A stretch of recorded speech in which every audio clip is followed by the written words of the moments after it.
today, I think that you will be able to realize more or less for what things we have seen all the past things, which is the purpose of that, and you will be realize that you can resolve cases with these notions because it lecture and this subject is not just I am continuously meeting people. Please, you have to help me. Okay. Yes, sir. I'm admitting people on my end. Okay. I don't know, but okay. Thank you. So you will realize that all the things that we have seen will help you so much to decide cases, to have more tools to understand better the law, the cases, and to resolve them. So, but little by little, we have seen obviously the four sources of the law and the four causes so many times. I think that at least three times, and each time deeper and deeper and deeper. Why? Because it is very important to understand the causes of the law. We will see now that this week we will see the final source, this final cause of the law just today, because it is so important, and you will realize that all the constitutional courts nowadays are using this source of law as a source of law. The final cause, the sense sources of law. Then we will see the formal sources of, we will see in general the four sources very fast. The formal sources of law, the sense sources of law, that is the main topic today. And finally, we will say something about the natural law formula. This is a methodology that I will try to give you. In the past lectures, I gave you some notions, and today I will give a methodology to understand better the law. Probably it's more important the method than all the concepts that you have in mind, but probably you cannot understand the method if you don't have the main notion. So let's begin with the four sources, causes of law. And now we will remember some slides. No, this one was very easy. For the material cause, the root of the table. No, the first time we just saw that slide, and we realized the second time we little by little realized that probably there could be more than one final causes. No, the table could work for dining, but also for decoration, and also for many things. No, and then we have seen that the efficient cause, obviously the tools, but there was not one efficient cause or agent cause. There could be so many, no? Because the carpenter is also the final cause, no? The subject is also the final cause, but especially the action of making the table, no? With that tools, that action is also the efficient cause. So we have the subject, the action, and the tools, no? The tools, at least three efficient cause.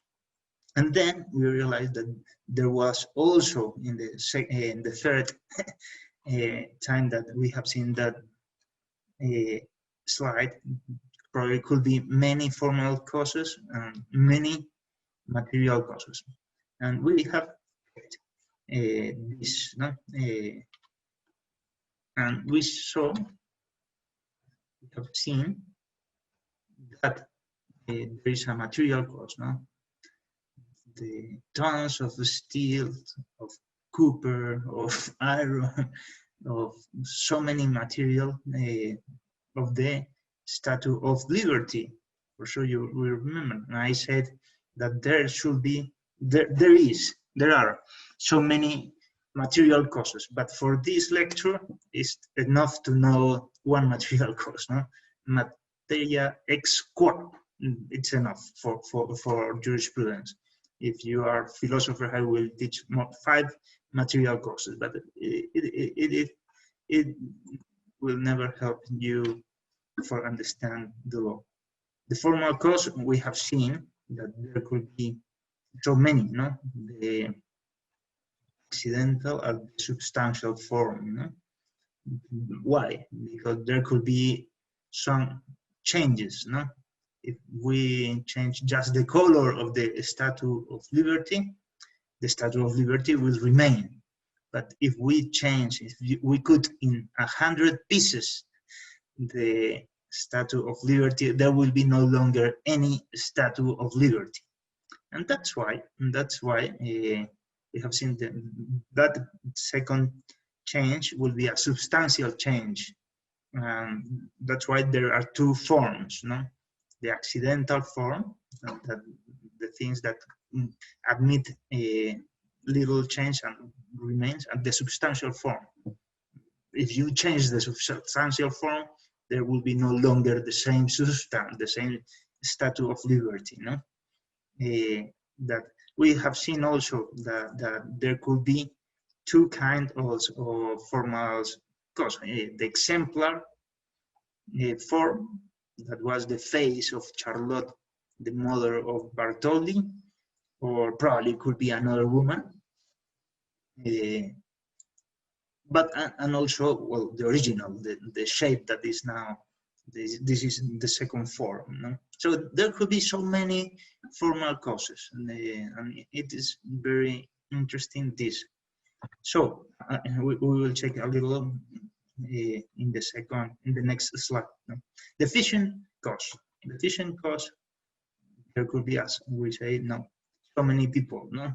First, the intellectual authors of the Statue of Liberty, Bartholdi, Lavoisier, Eiffel, that he did the plans, and also the government and all the people that support with their money the Statue of Liberty, because Lavoisier made a great work asking French people money to build that statue. It was not only supported by the government of France, but also from many rich people of France.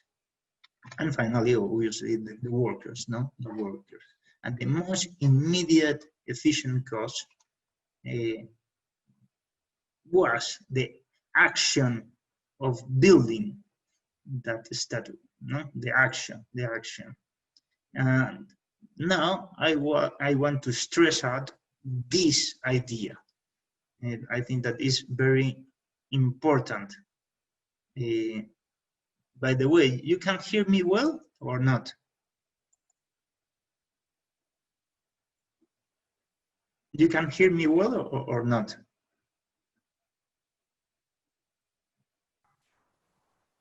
Not so much. We can hear you. Thank you. It's because, well, I have a good news, because now finally I was able to came here to Kenya. I'm living now in Kenya. I'm doing my quarantine, but in any case, well, here I have not so good connection. So in any case, I will put all the lesson also in the website if you lose something. But well, my connection, I think that is more or less stable, but from time to time there could be some problem. Thank you for the welcome. Peace. So let's continue with this. And this idea you should write in your notebook, no? That the the most immediate efficient cause is an action. It's an action of the will, of the intelligence, or of our hands or body. But it's an action. It's an action. The most immediate that build the statue of the liberty or anything. No? And we have seen the final cause, and we have seen that there could be many final causes. Why was for what purpose was the Statue of Liberty? No, for what was a gift. Yes, Collins. Yes, sir, could you kindly explain once more the difference between, or the connection between remote and mediate, the remote efficient cause and the mediate efficient cause? Yeah, okay. I will explain a little more after that, but okay. But it's so easy. Why you are seeing me now? I'm seeing you because I have eyes and you are a living human being. So, I mean, you are, yeah, you're a visible reality, and I have. Yeah, but yeah. For what aim? What is your purpose in me now? Because I want to learn, and you are willing to teach, and it's a class, basically, yeah. Yeah, probably we can say that there could be many purposes. No, first to approve the jurisprudence, because it will be easier if you hear me. No. Second, but for what you want to approve jurisprudence? Because well, you want to have a title, no? If you don't have any possibility to have a degree, probably you will be not here. Don't you think so? Yeah, but you expect to have a degree. In some years, I don't know, 1, 2, and I don't know. There are people that must be admitted. I admit it. But you expect to have that degree. But why you have to have that degree? Because for what purpose? Because you want to be a lawyer and to work like a lawyer. Obviously, and you need to learn something, some ideas, some concepts, some books, to read many books to be a lawyer. And that's why your ultimate aim is to be a lawyer, and probably could be another final cause. Yeah, but for what you want to be a lawyer? Yes, answered or not?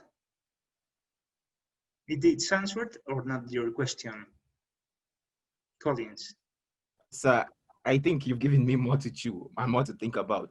Okay. But maybe, yeah, maybe I should think about it and then get back. Yeah. Okay, Duta, yes. So I have a question. You say that there could be more than one final cause.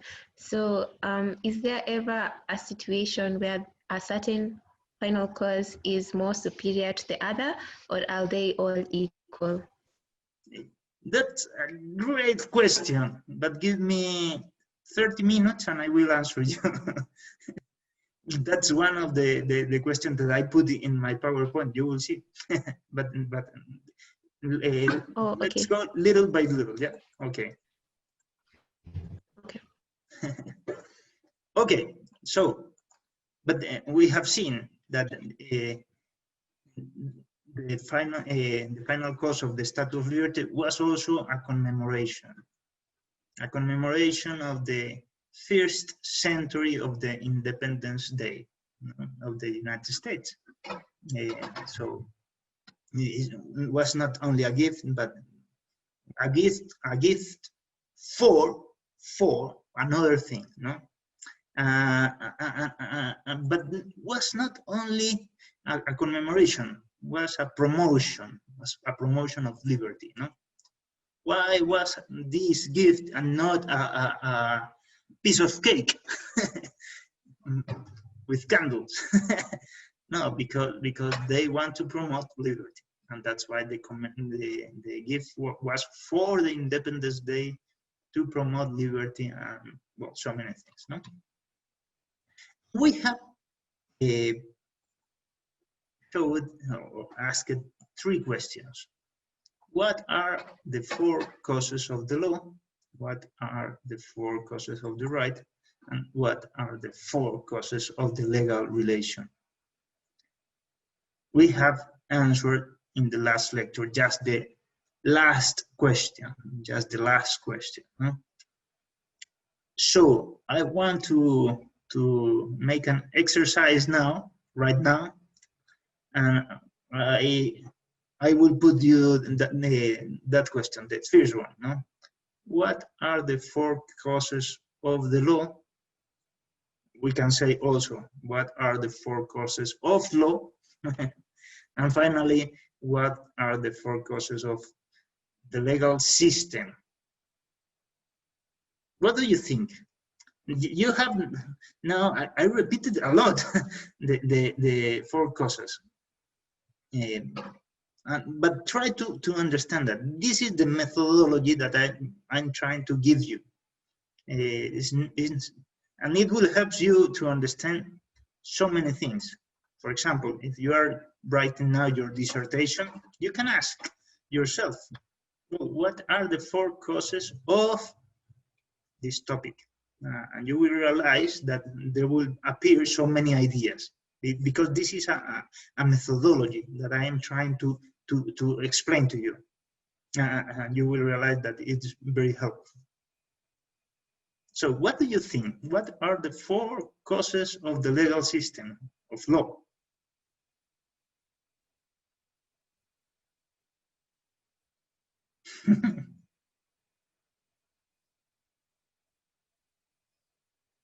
Nobody.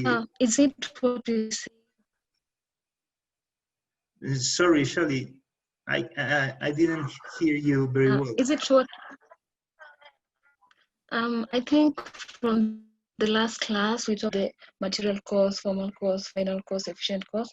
Well, we said the material cause was the subject, thing, environment. Okay. And remember that was only for the legal relationship. Yes. Now I am asking of the legal system. Yeah, or the law. Yeah. I only answer one of the 3 questions. Yes. Okay, let me hear what other people have to say. Yeah, let's try to think that it is more important than hearing me. Yeah, the most important in the lectures is try to think in the things that the professor is talking about. The 4 causes and the final cause of the legal system, which will be?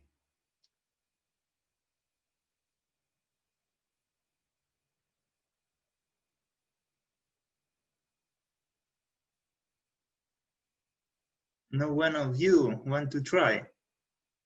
It's good to try it.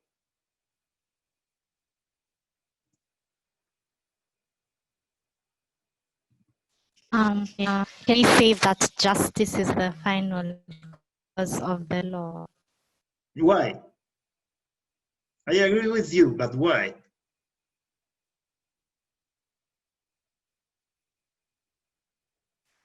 Because that's the aim of having order, and it's. Well, I agree with you partially. Because I think that you're right, but you have to complete your answer because it's very incomplete. Yes, Dutar. Well, or Tasnim. Okay. When I think the final cause of the law, I think can be similar to the final cause of the legal relationship being the common good. So when the law structures everything, I think that's the final aim it wants to achieve. The common good, very good. Okay, and I agree, but once again, I think that it's just a partial answer. Tasneem, yes.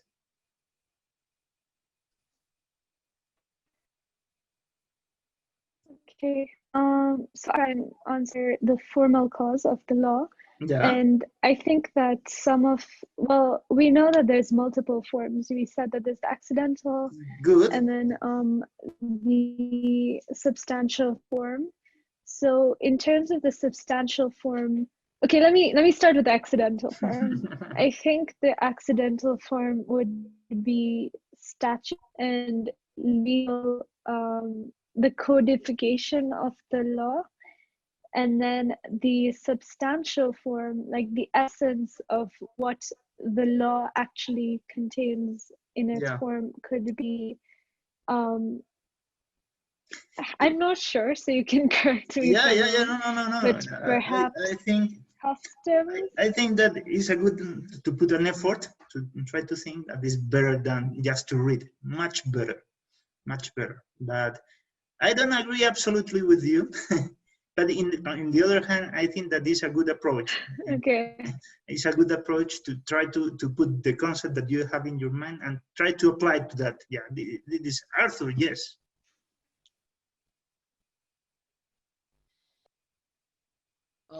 Good afternoon. Good afternoon. I was also going to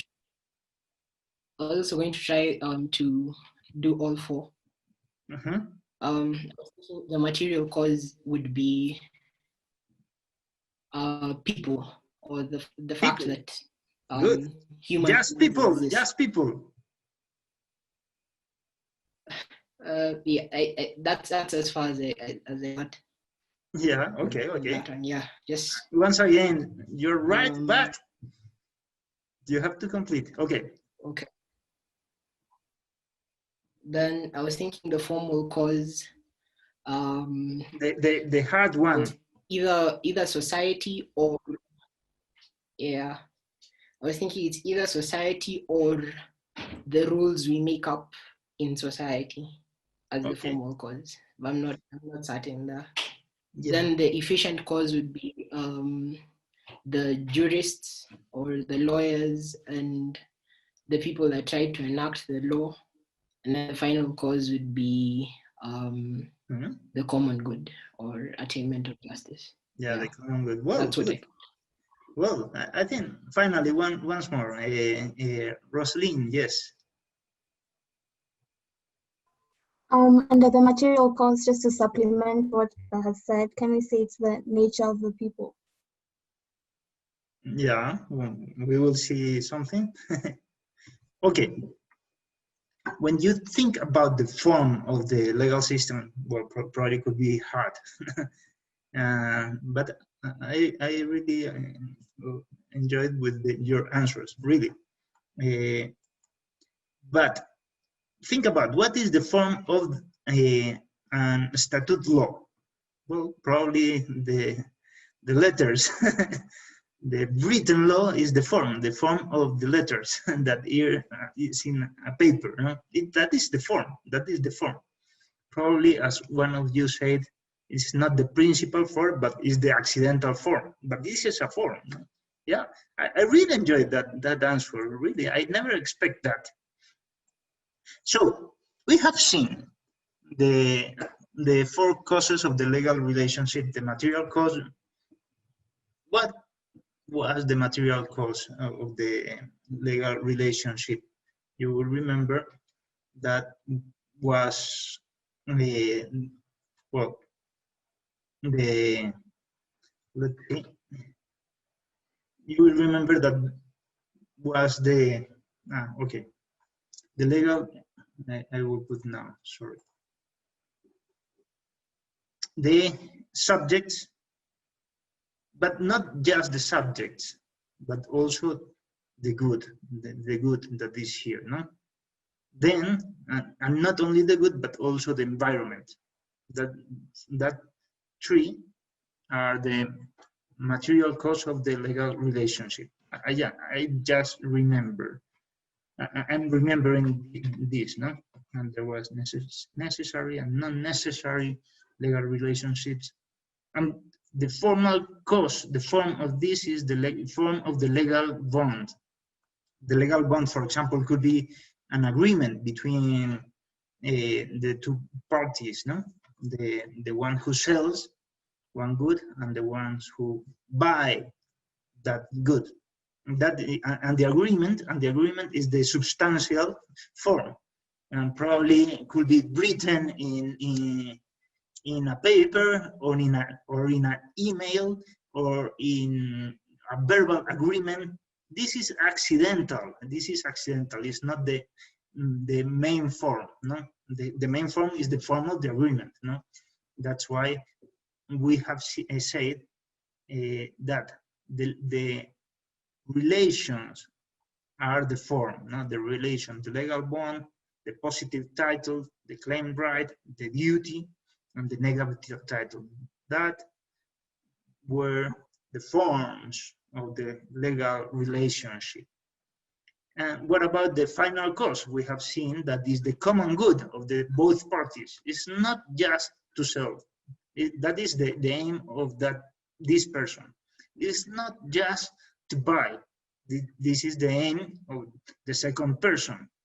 It's both. No, the common good, the good of both.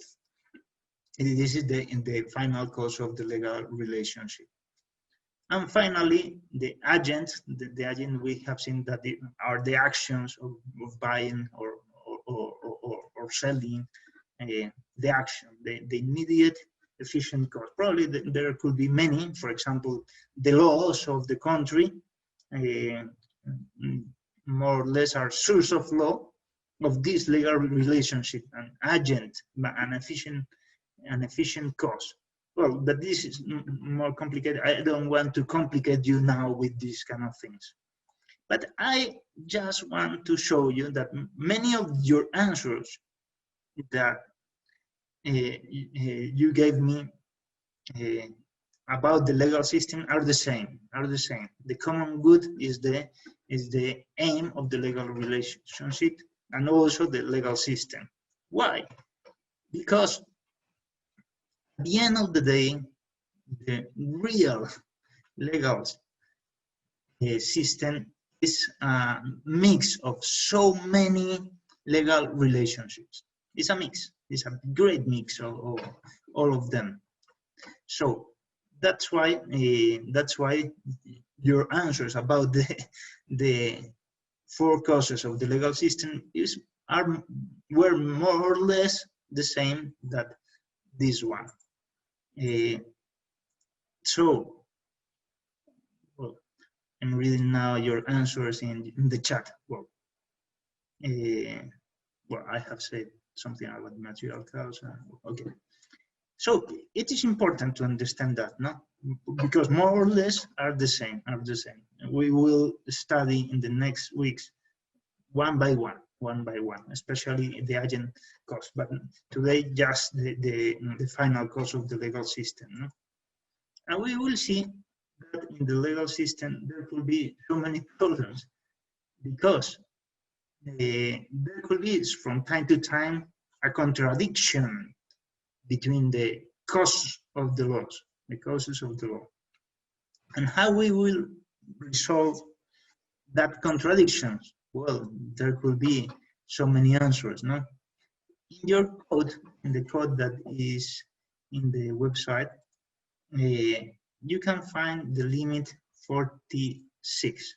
That is a synthesis. All the code is just a synthesis of what the people say that could be about that, no? About the law, no? It's a synthesis of the great philosophers, the great jurists, from so many points of view, from so many religions also, that say, well, I think that it is reasonable in the field of the law. It's a synthesis of that kind of argument. So let me put you limit 46. Okay.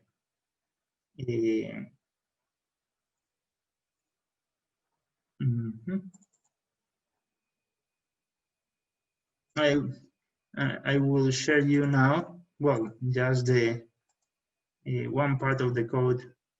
I don't know if you can read well, more or less, this limit, no? This limit say, what happens if there is a contradiction between the sources of law? Well, all the limits that are in the code, probably, if you think a little, you will conclude that there could be an answer more or less like that. From time to time, you will say, no, it is not a good answer. It's perfectly possible, no, obviously. But in any case, it is interesting, no? The first thing to resolve the contradictions between the sources of law is to see, well, which kind of source there are, no? And probably if the material sources of the law are the reality, no? If the reality says something and my imagination says another thing, because my imagination could be source of law, obviously, or that something in my mind, or something in my will, no? If I wish another thing, but the reality is quite different, which will prevail? Obviously, the reality, no? Obviously, the reality. That's why the code said that first, the material sources are the first to define the legal space. The other sources of law can only specify the legal space of material reality. In case of antinomies, the following criteria will apply. Let's begin with this, no? Obviously, the superior sources prevail over the inferior ones. Kelsen was right, no? You have to apply the Constitution and not the statute law, not the regulation, not the policies if they are in contradiction. But also, we can say we have to apply first the reason and then the norm. No? If not, there shouldn't be any application of the law unreasonable. Yeah. And obviously, in the material cause is superior. No? Second, the fair sources prevail over the unfair ones. Obviously, if there is an statute law against justice, well, we will say, what are for all the rules? What is for the legal system, no? For justice, as you said. No? So if there is an agreement against the justice or anything against justice, we will say, well, this source of law never will prevail. Okay. And finally, the sources prevail over true sources, over vincible errors of law. We will see in the next weeks that the error could be a source of law. If both parts of an agreement are in error, an invincible error, they cannot get out of that error because anything, probably this will be a source of law. There is a phrase in Latin that says that error communem diat facit jus, that a common error make law. It's true. But when the error is discovered, all these kind of things will disappear or will tend to disappear. So that's why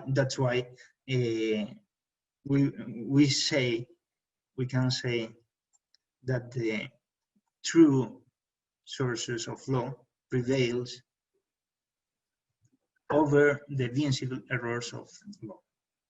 And finally, obviously, another way to resolve the contradictions between the sources of law is applying the classical rules of antinomies, no? The special rules prevail over the general one, the later rules prevails over the previous one, and we can add the moderate rules prevails over the one that impose excessive burdens. We will explain a little after that. The clear rules prevails over the obscure ones and the useful. We will talk a little more about that, but it's just to show you more or less how we can resolve these kind of problems. So let's continue with this. The formal, now we will say just a word about the formal sources of law. Just a word. We have you have seen that the formal cause of the legal relationship are the relation, the forms of the relation, no? The agreement, the written agreement, the verbal agreement, and so on, no? That form in the legal bond. And probably the claim right, the thing that you have to pay, no? This is the form. It's a very abstract and from time to time difficult to understand the form. But doesn't matter. It have not so many consequences, practical consequences on the law. But well, you can see the form of the title, the claim right, the duty, the negative title. If you want to see more, well, I can explain after the lecture. We have so many things to see today, more important than that one. So let's go ahead with the sense sources of law. The sense sources of law. This is very interesting. I don't know if you know this paint or not. Didn't you? Don't you? Sorry. Yeah.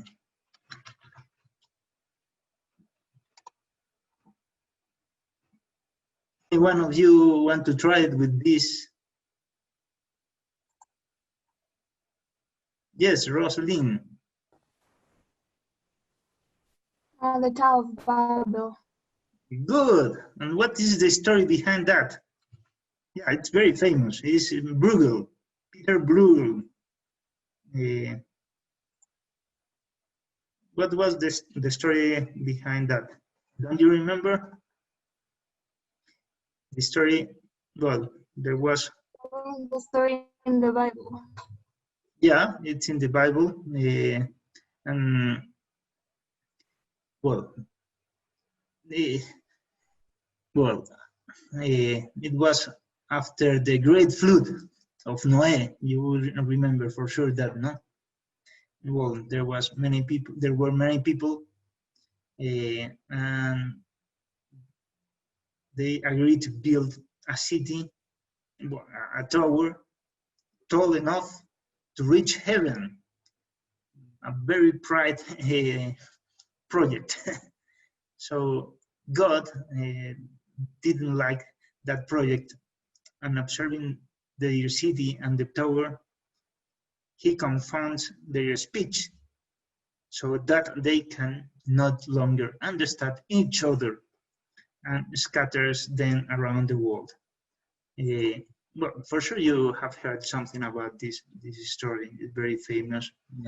This is a great painting of a great painter, Peter Bruegel, that used to paint with a lot of details. Yeah, I have seen this painting in the museum. It's not so big, just more than a meter of size. Yeah, and probably you can discover so many things if you see something. But in this, I don't know if you are able to see all the people that are working here, for example, no? So many people working, but if you see the details, you will realize that there are people that are sleeping, no? Or are doing bad things. Not so many. This is the the king.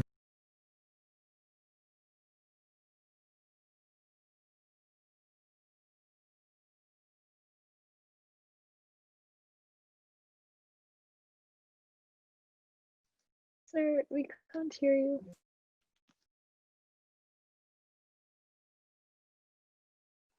Sorry. Okay. Here you can find the king that decide to fight against God, no? Building that tower to reach heaven, and so many people treating that king like God, no? Kneeling, as you see, no? And there is so many things here, very interesting. For example, I don't know if you realize that the tower is not straight, not going directly to heaven. Sorry. Seems to be that will fall. Where will fall? Sorry. The tower will fall in the tower, in the houses of the people, because they are not building very good the tower. There is a lot of disorder, if you realize there. So what I put this painting in this lecture, because the principal cause of the four causes is always the aim, the end, the goal that you have to achieve. If you want to achieve to heaven, yeah, you have to go directly, no? Directly. If not, you will lose your way. So it is very important, but this is not the only important cause, no? For example, to reach heaven, you have to put a good pillars in the tower, no? And this is the material cause, probably, and also so many other causes, no? You have to put a good pillars, go directly to heaven, and build very well the things. The form must be, and the forms works because there is some aim, heaven, no? In this case, no? And you can see that there are many people here working not so well, and the form is not so good. It's a mix of forms, and the structure seems to have two structures, no? This one and this one. Well, there are so many things, but with these ideas of the painting, we can see now that, well, we have to see what are the bricks, what is the material to build the mountain, the tower, no? To build, to construct the legal system. So I will talk now about four sciences. I don't know. Can I ask a question before we continue? Yeah, of course. Okay. We also talked about this last week, but I didn't understand, and then it was mentioned again today, so I thought I should just ask. It's going a bit behind, but I hope you don't mind. It's on the legal relationships. So there you talked about two types, necessary and non-necessary. So I just wanted to seek clarification on what that means. Yeah, the answer is so easy. It's necessary for the will or not. Necessary or not. If the legal relationship is not a necessary one, you can choose. Yeah, but if it is unnecessary, you cannot choose. And the example is the next one. You can choose to be, I don't know, one person, son of his parents. They can choose no or yes. No, they cannot choose. Or if you have some sister, you can choose your sister. No, it's a necessary legal relationship between you and your sister, you and your parents. Okay, but you can decide another kind of legal relationships, like the legal relationship of sell and buying. No? There is a legal relationship, and you can say, well, I don't want to buy, or I want to buy. Yeah, this is not a necessary legal relationship. Okay? Yes, thank you very much. Yeah, you're welcome. So, this science, ociology, ocio, the translation is substance, the science of the substance. We have to understand better, as much as we can, the substance, the things, the material cause, to understand what are for that materials, no? The material cause, as you said, is the human being principally, so the good. So the ociology studies the being, more or less, no? The being, the act of being, for sure you will remember that, no? Also, and especially the mode of being. And we have seen the being could be, is the essence, the substantial form, as accidental form, the substance of the human being is the soul with the superior potencies, and the body with its inferior potencies, no? The superior, the intellect and the will, and the body, well, the internal and external, imagination, memory, fantasy, smell, taste, vision, hear, touch. So the accident, the color, the weight, the height, and other qualities that could be or couldn't, and in any case, there will be a human being. If you change the accident, will be the same human, no? So this is very interesting, because the mode of being is very related with the potencies, one thing is to be, to exist, yeah, and another is to be with some characteristic, with some features, to have, for example, intellect, no? This is a mode of being. But first, you have to exist. The most important thing first is to be, and then you can be a great person or not. That's why the being and the potencies are connected, because there couldn't be any potency without being in the reality, obviously. Just in an imagination, obviously, yes. But in the reality, the existence of the potencies needs the existence of the being. Okay, with this, I think that this is easy, this first connection.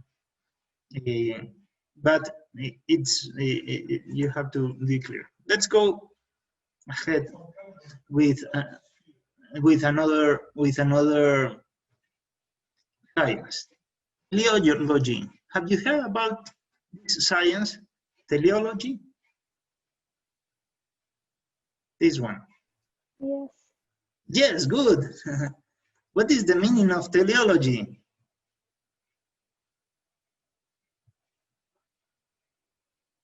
Who said yes? Rosalind? It was me. Okay. But if I remember correctly, it was to do with causes. So, well, understanding something in regards to the purpose that it serves as opposed to the cause. Yeah, it's related with, all of that science are related with causes. But tele, what's the meaning of tele? Tele is the main word, and logi means science, no? Tele means aim, end. Okay, it's the science of the aims. That's why it's so important. Well, because the principal cause is the final cause, no? As we have seen. So teleology is not the same, obviously, with theology. Theology, theo is God. Tele is aim. It's quite different. There is no relation between these two sciences, no? So, what is the aim, the end? Well, is the reason why something exists or is done. And let's go ahead with another. And there is also another kind of end, another type of end that is called mean. No? The means are the things which serve to achieve the end. Remember, means are the things which serve to achieve the end. Obviously, I think that it is clear, obviously, no? And this is a question for you. I don't know what do you think about this, no? Does the end justify the means?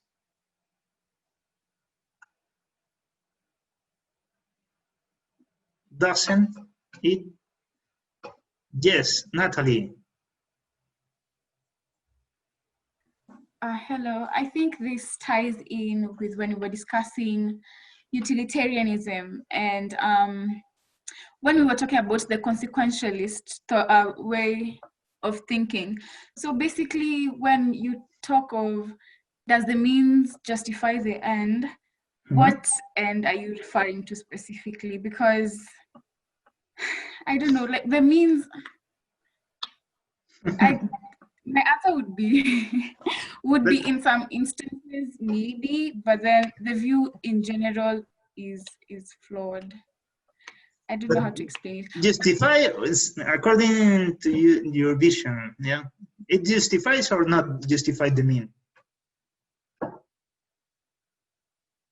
I think in some very, very exceptional circumstances it does, but generally no, it doesn't.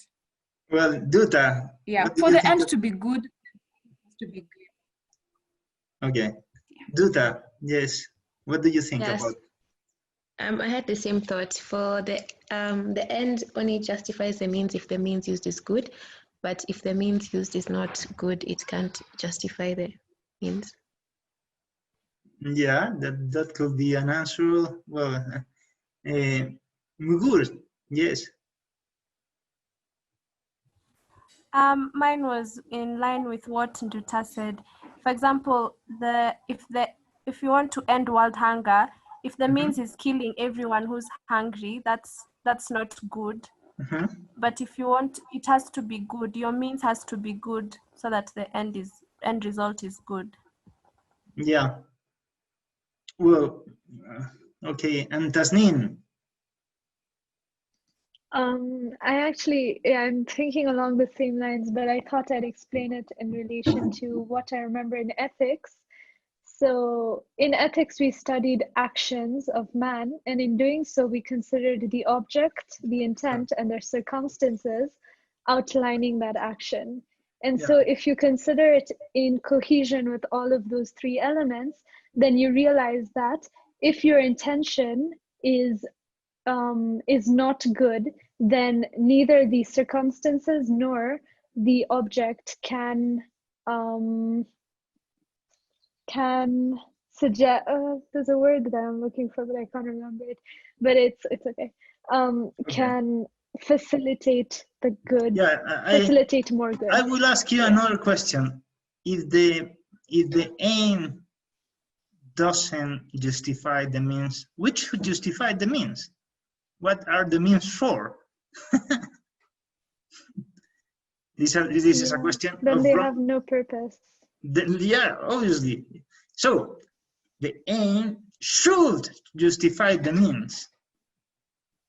The question, the answer, the problem that you have in your mind is quite different. We will say the aims should justify the means. Obviously, will not justify any mean.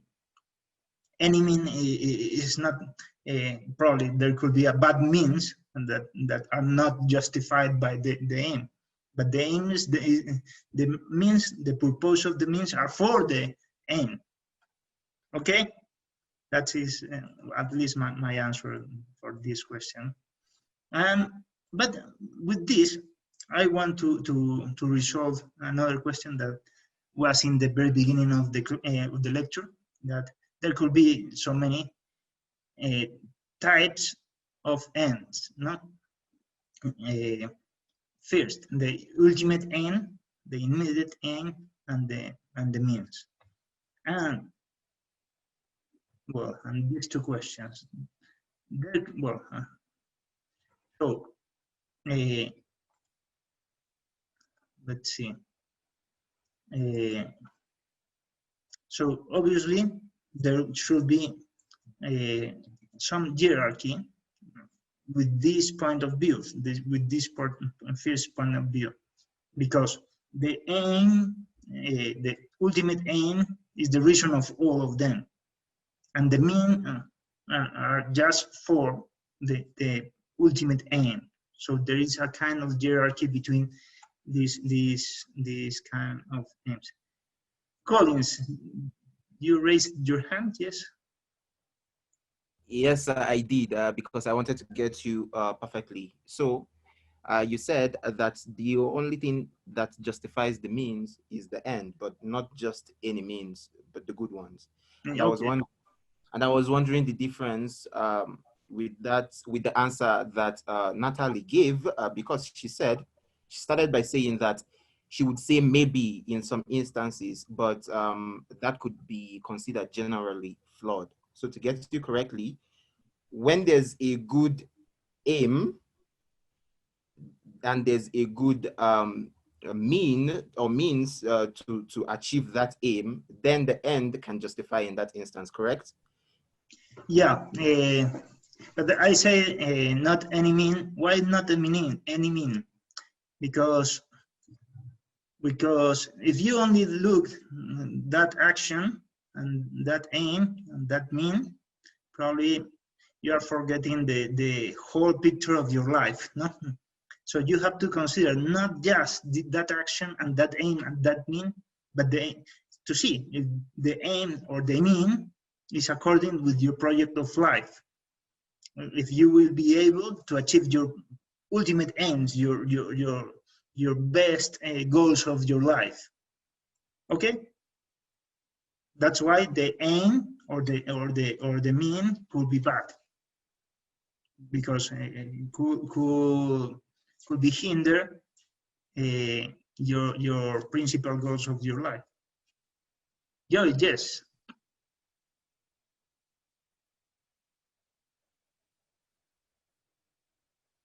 Joy, you raised your hand. You want to say something?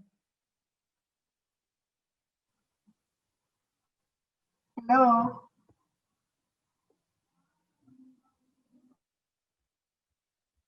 I don't know, but I cannot hear you. I don't know why.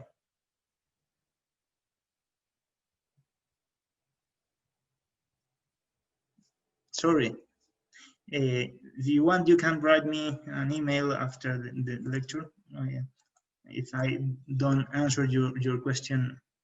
Well, and these are two more questions. No, there could be any objective end, or all of them are subjective. The first question. There could be any objectivity in the field of the aims or not.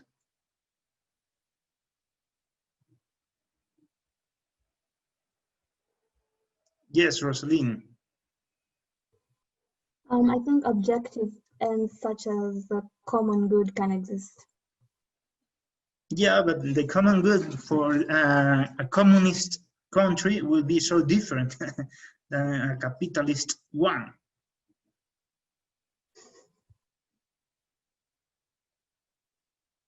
What do you think about that? There could be, and why? If there could be any objective aim, why? Or all of them are just a subjective aims? And what kind of relations could be? Tasneem, yes. To answer this question, I'm going to refer back to a unit that we did, Social and Political Philosophy. And in this unit, we learned that different political systems can have subjective ends, but they shouldn't. Instead, they should have objective ends. And we studied a few philosophers. So we studied Machiavelli. One of the groups presented on The Prince by Machiavelli. And in his piece, we learned that he had a very subjective end. His end was quite selfish. It was domination, and it was selfishness and self-interest. But what we also said that was that even though there is this subjective end, that this shouldn't exist. And in a political system, ideally, you should aim for the objective end, which is common good. Okay, but what is common good? Who said? I will say to answer yes and no. Yes, all the aims are subjective. Why?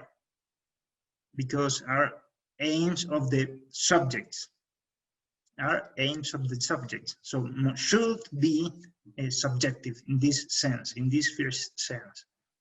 But on the other hand, because the subject could be one person, one city, one country, one society, but all of them are subjects, and their aims are subjective aims in that sense.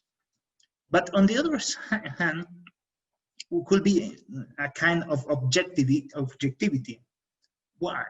Because all of them used to share something, and if they share the same things, the aims of that things will be the same. For example, all human beings share what share? The nature, the potencies, the possibilities of happiness, the possibilities. We have not the possibility to fly. That's why fly is not an aim for us. No? So this is important, no? And the most important idea now, no? That aims have to be with our possibilities, and in all the human beings have the same superior potencies and the same inferior potencies. That is to say, memory, imagination, smell, and so on. No? And that's why the nature imposes us the limits of our aims. This is incredible. We have not, we cannot, I don't know, live in the water because we are not fish. So all the aims are linked, absolutely linked with the potencies. This is the third part of the change. We will see a long change, but we are not now just in the third part. Okay, this is very important. Okay, with this, you understand that? No question? Great. I have a question. You have a question, okay. Which yes. one? It's just a clarification. I guess I understood what you, it's on the means justifying the ends. And I understood what you said, but when Collins also talked, he made me think about something. So I just wanted to clarify, is it about the ends justifying the means or the means justifying the ends? Because you said that the means have no purpose, or I inferred that the means have no purpose if they do not justify the ends. So then, is it the same then for ends as well? The ends have no purpose if they are not justified by the means. No, the aim is the main idea, the end. What are you doing? But then what? The means is the only purpose of the means is for the aim. The only purpose of the means. But then, what about if the end is separate from the means? What then? Or the means has to be. If it is separate, the aim will be not achieved. Oh, okay. It's right. just that, no? Okay, good. Okay, thank you. Welcome. So let's see another science that is called axiology. Don't you know which science it is? Axio. What's the meaning of axio? No one of you? Don't worry. Axio means value. So value. And the problem here is, what is value? A value. But what is a value? What do you think about that? Have you heard about the science of values?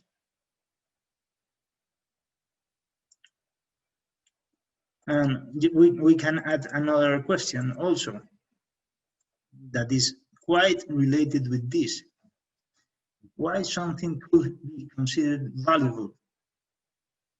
These two questions are very important, and these are the first question of the axiology, very well developed, for example, for Max Scheler. Max Scheler was a great phenomenologist that developed so many the science of axiology, and nowadays is so important, especially in the field of constitutional law. All the people all the constitutional court used to decide the most hard cases with the values of the Constitution. But what is about value? Why we can say, for example, that I don't know, your computer is valuable? What do you think about it? And we can say ask so many other questions, no? All values, yeah. Kyo. Kayoi, yes. Oh, it's Kyo. I thought you're asking what value meant. I wanted to attempt an answer. Okay. Let's go. Okay, so in my opinion, something has value when it's desired by other people. Can I give an example? Yeah, of course. Okay. So there's this famous example of how the Africans who are living in South Africa before colonization, so they had diamonds, but they didn't really give it the value that the white man gave them. So when the white man with his capitalism came and, started getting diamonds lying around, that's when the value for diamonds went up. Okay. Am I making sense? Yeah, this is a good vision. And you connect the values with the desire. A very relativistic approach. Yeah. So let's take care so about if something that. isn't desired by people, it has no value. Yeah, well, this is a point of view. Yes, Calvin, yes. So do you mean value in the economic sense, or do you mean value in the sense of principles that you hold dear? In all senses. A notion will work also in the legal field. Duta, yes. Okay. Duta, yeah, I think a value, okay, something similar to what Kiwi said, is something that you consider as a good that you want. So when you value something, you consider it as a good, and it's important as the values are what, when you consider something as good, you see it as what will help you achieve your end, or something that will make you. So you say, well, it's something that you consider good. Yeah, it's good. But once again, a very relativistic approach. If you consider that, for example, the professor considers that it's good to kill all his students, this is a value. Tasneem.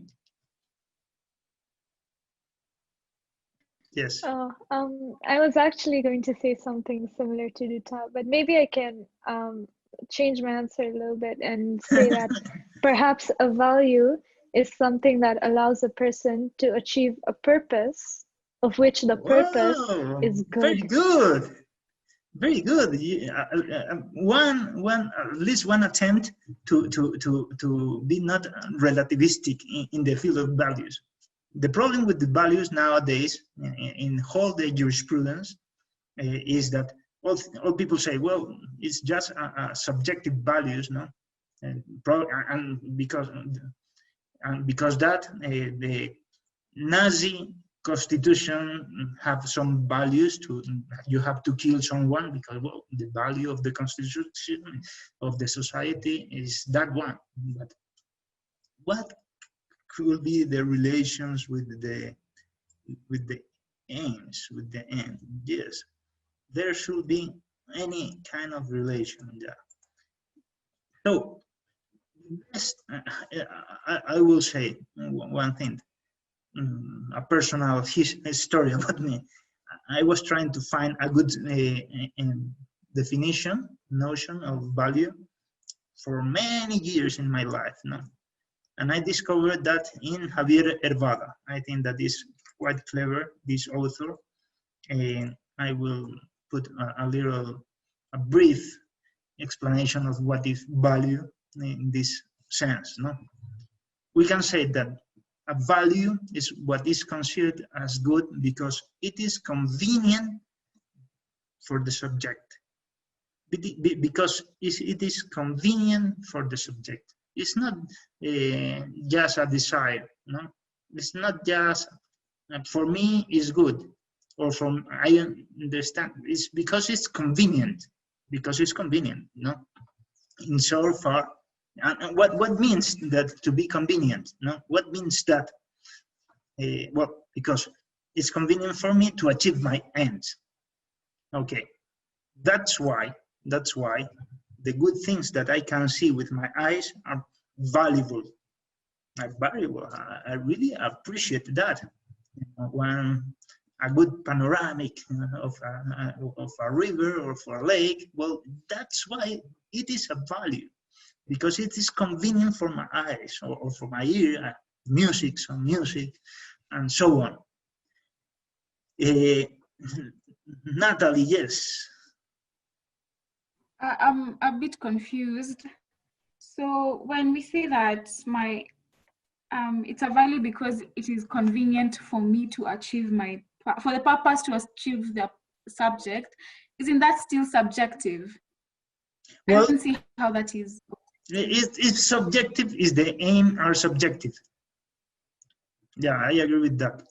But you can see they are aims that are objective, because the aim of the eye is the colors. No, this is the object.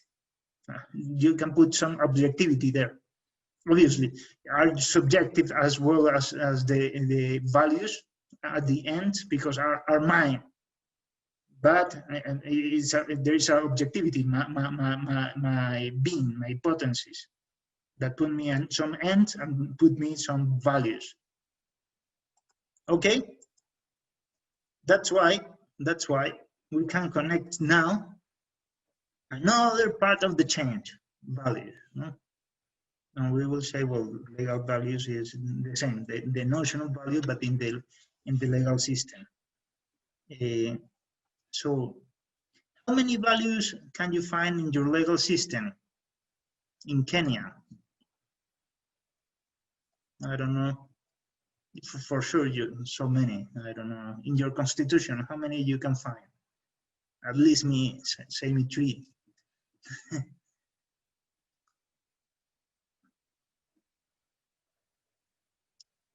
The values of the Constitution of Kenya. Yes, Natalie. I was just, before I answer, I wanted you to clarify, by values of the Constitution, do you mean what the Constitution terms as its values, or what we can interpret as its values? Both of them could be. Yeah, because okay, so many times are not are not clearly as values, no, in the Constitution, but mentioned because the Constitution protects so much these kind of things. For example, culture is quite protected in the Constitution, and that's why it's a value of the Constitution. Okay. Oh, okay. So there are the specific values like culture that you've mentioned that the Constitution specifically spells out, and then I'd say just the Bill of Rights in general enshrines the values of our legal system. Yeah. Okay. Yeah. I agree with all of them. there could be, but it's very clear that there could be any hierarchy among them, among the values. This is the second question. We can say environment could be a value, the nature, the culture, the freedom of expression, and so on. So, yes, Tasneem. I want to try. Maybe I would say that one value I consider in the Constitution is Article 1, which talks about the sovereignty of the people. Yeah. And through that value, citizens of Kenya can thus fulfill all of their other values as per the Bill of Rights or as per the entire legal system. And so in your question as to hierarchy, I would say that sovereignty of the people is the highest value. The highest. Yeah, okay, well, so my question is answered, yes, there could be a hierarchy. I think yes. And why could be a hierarchy? Why? Why all the values are not the same? As Robert Alexis said, all the values are same because all of them are theoretically values. Why? Because if you don't have sovereignty, then you have no justiciability in court. You have no ability to vote. You have no ability to determine what your state does or will do or has done. It informs your entire relationship with the law as a citizen. Okay. Lisa, don't you want to say something?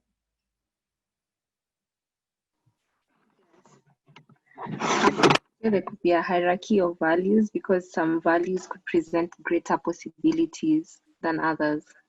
Yeah, very good, very good, very good. Greater possibilities for what? For achieve some end. For achieve some end, yes. And that's a good idea because you are connecting values with the end. And if there is a hierarchy in the end, as we seen, and why there is a hierarchy in the end? Because there is a hierarchy in the potencies. There should be some kind of hierarchy in the values. Yeah, that's a good point. So I will put now another, well, what functions could have values in the legal system?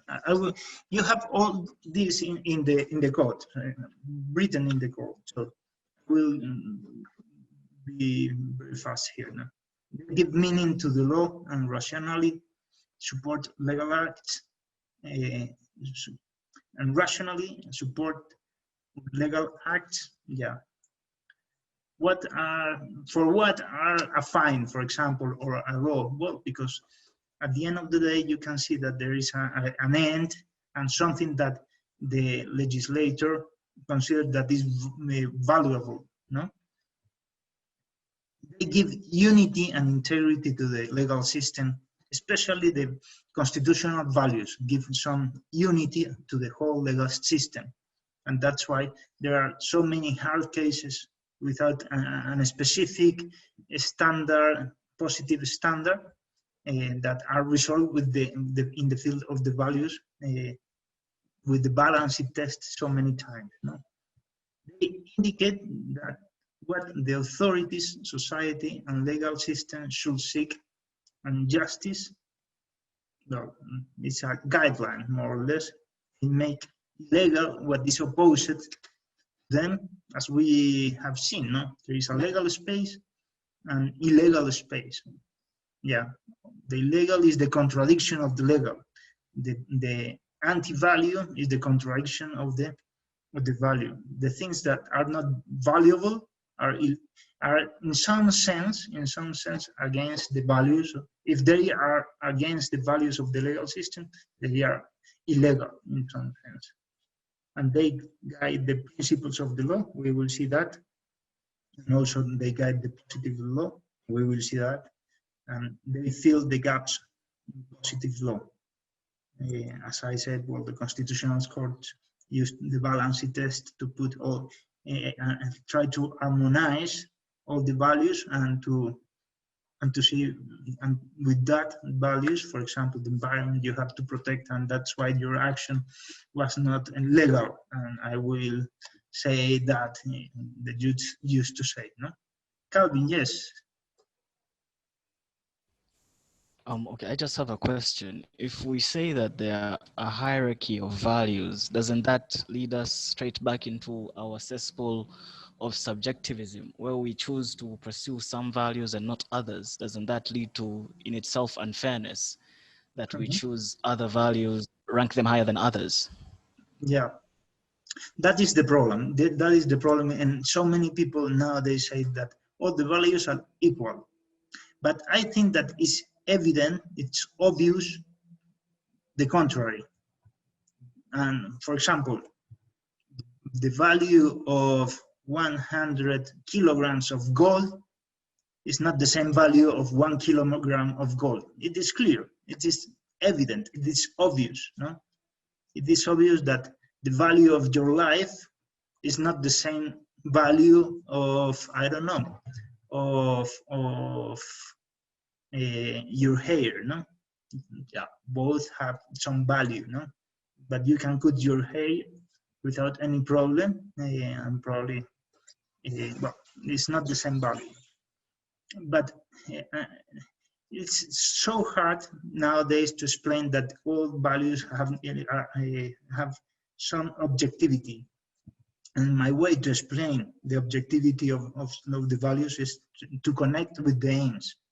If you, one of you said, no, if you can achieve a greater aim, well, it is more valuable, no? And it is right. It should be a connection with the aim.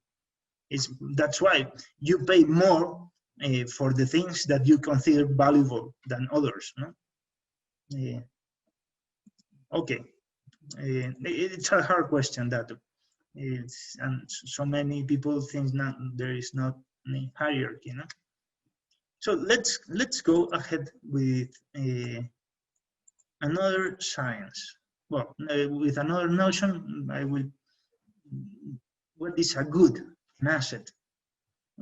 I will go fast because we have to see so many things.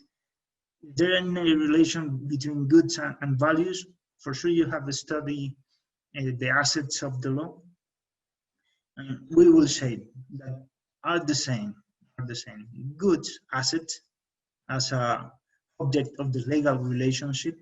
For sure, you will remember the object of the legal is the same of the value, but specific. I would say, no. Good asset is something specific that we can share. So that is the condition, that we can share. For example, my laptop, I can share with another. I can buy, I can sell, I can borrow, I can lend a laptop. No, should be something specific. But in the field of the law, the good is something specific that we can share, that is considered as good because it is convenient for the subject. It is convenient, yeah. My laptop allows me to give this lecture, for example, no? Or I can work in Word and write so many books and so on. No? Insofar as it enables well, to the subject to achieve his ends. So, as you can see, the good is the same notion of the value, but only adding the first words. No? It's something specific that we can share. That's why we can put together values and good. Yeah, values. All goods are values, but not all values are goods, because there could be some abstract value, liberty, for example, freedom, or the true as a value, the true, no? But if I can say, well, this specific true, this discovery of the science, well, I can share that, and probably there could be a lot of problems in the law, because with intellectual property, for example, no? There is a law about that kind of immaterial goods. Okay, let's go now to the last science. This is called archaeology. What is archaeology? Archae means principle. It's the science of the principle. It's the science of the principle. So what is a principle? Now the question, what is a principle? Have you heard for sure about the principle of the law? Now, the first principle of law. But what is a principle? Can you give any definition, notion, concept? Yes, Lisa. I think a principle is the foundation of a certain belief. Foundation of a belief. Yeah. Well, and what is a foundation?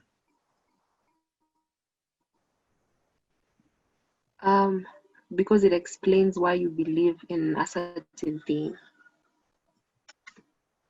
Yeah. Well, okay, that could be another one to try.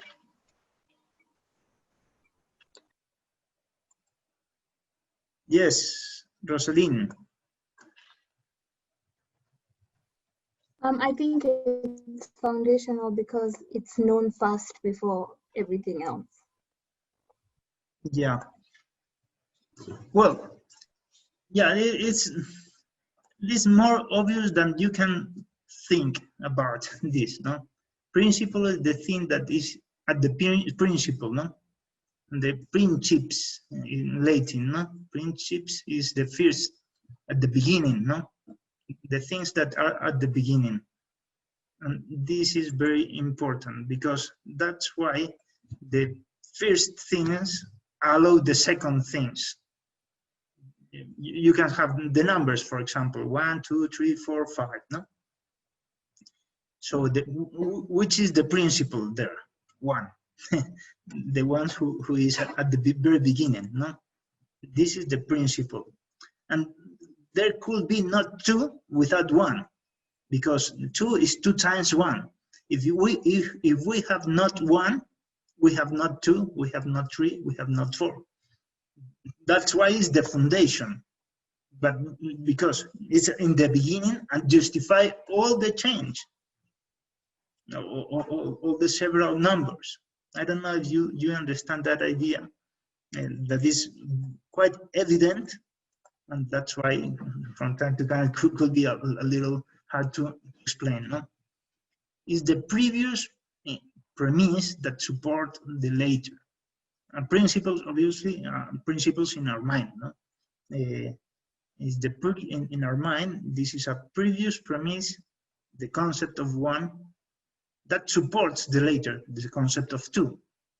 If we have not the concept of 1, we have not the concept of 2 or 3. So, principle of law, we can say that is the previous premise of some point of law, which legal reasoning is constructed and reasonableness of the rules is based. This is very important. So there could be a primary or a secondary or a third or a fourth principles, fourth, and so on. No. Why? Where you can find some principle? Well, in any field of the law, you can find principles. We can find short principles and long principles. No? A short principle could be, for example, you should respect the life of the other people. You cannot harm anyone. Another, no? You have to say the truth. Another one. These are short, but you can find also an article of the civil code of any country that says, well, the concept of sell and buying agreement is that one have to put the money and the other have to give something to interchange both things. And there is a lot of what happens if the ones cannot pay so well. But there is a lot of rules, a lot of standards that are support in some other principles, but all of them are also premise of the law. No? But to understand the agreement of buying or selling, we have to understand so many things before, that the human can possess things, can have property, because if you cannot have property, you cannot sell. Yeah, and that the humans are different of the things. Yeah, it's two different things. No, the ones who can buy is the human or the subject. The things cannot buy. No, this is a quite important. So we have to have in your mind so many principles before to understand any field of the law in our minds. Okay. So that's why if you understand that, this is a very hard question, very hard, that I will put for you. No?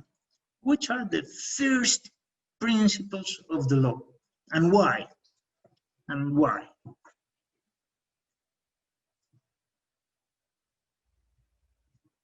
Please, yes. I would say one of the first, okay, in my opinion, is I don't know how to call it, but the right to life. So I think the reason why I say this is you can't have any other rights or any other obligations or anything. But the right to in the life is a person. principle or is a right or other thing. Okay, so let me say that the human beings or the individuals. The individual, but okay, the principle is a premise, and a premise should have a subject, verb, and predicate. Three parts, no? So the life is not seems to be not a premise, no? Tasnim, yes. I agree with Peace. So I'm going to try and build it up of that and say the existence of a being. The existence.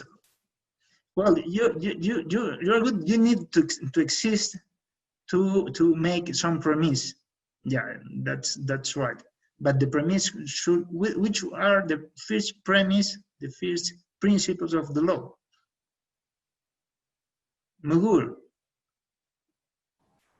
I think I'd say if instead of right to right, I think I'd say do not kill. Things like do not kill. Okay, that's one principle. Yes, do not kill. Yeah, you are trying to develop the idea of that life is the first thing that we have to put. Well, but well, that could be a good one. But it's a hard question, and I understand that. I will say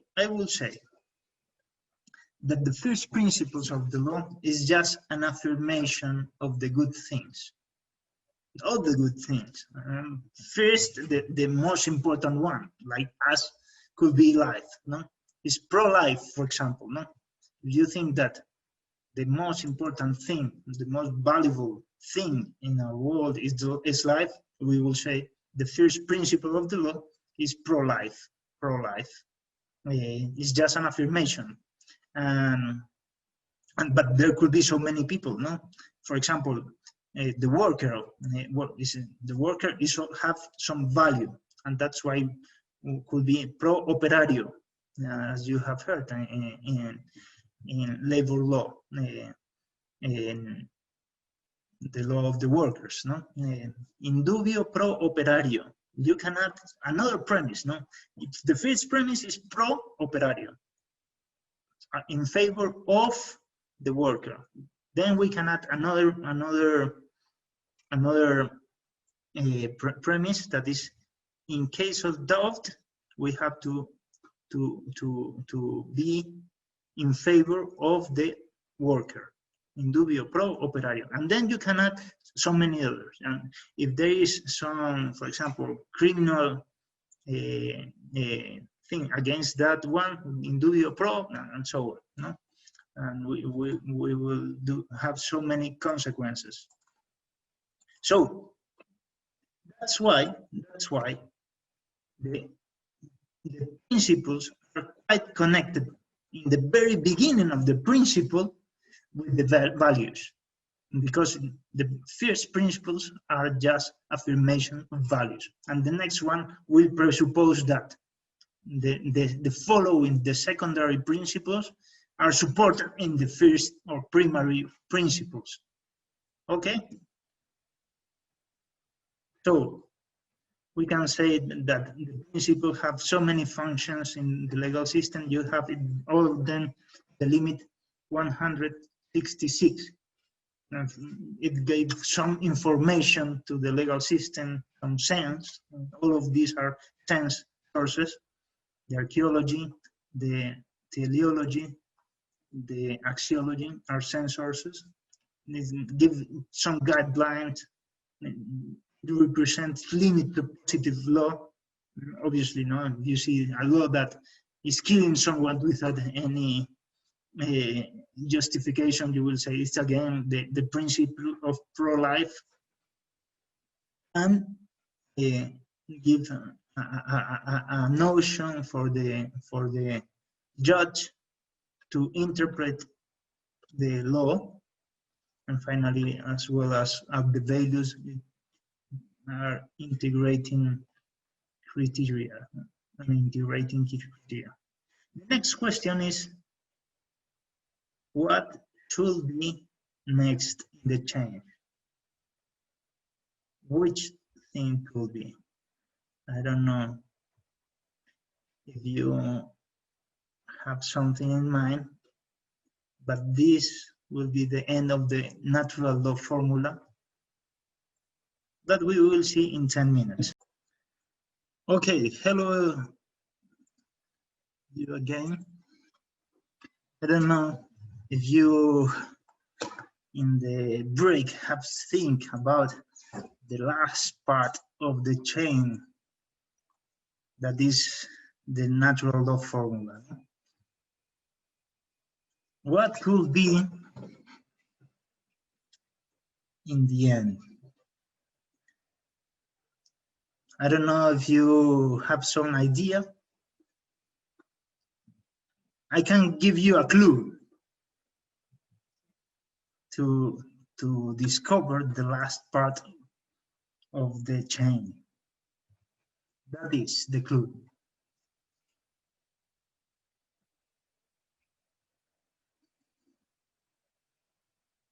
No one of you wants to try to think that what could be the next part of the chain? We could give you another clue if you want. I see that, well,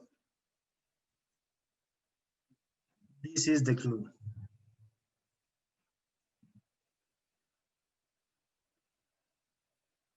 So, which could be the next part of the change of the formula?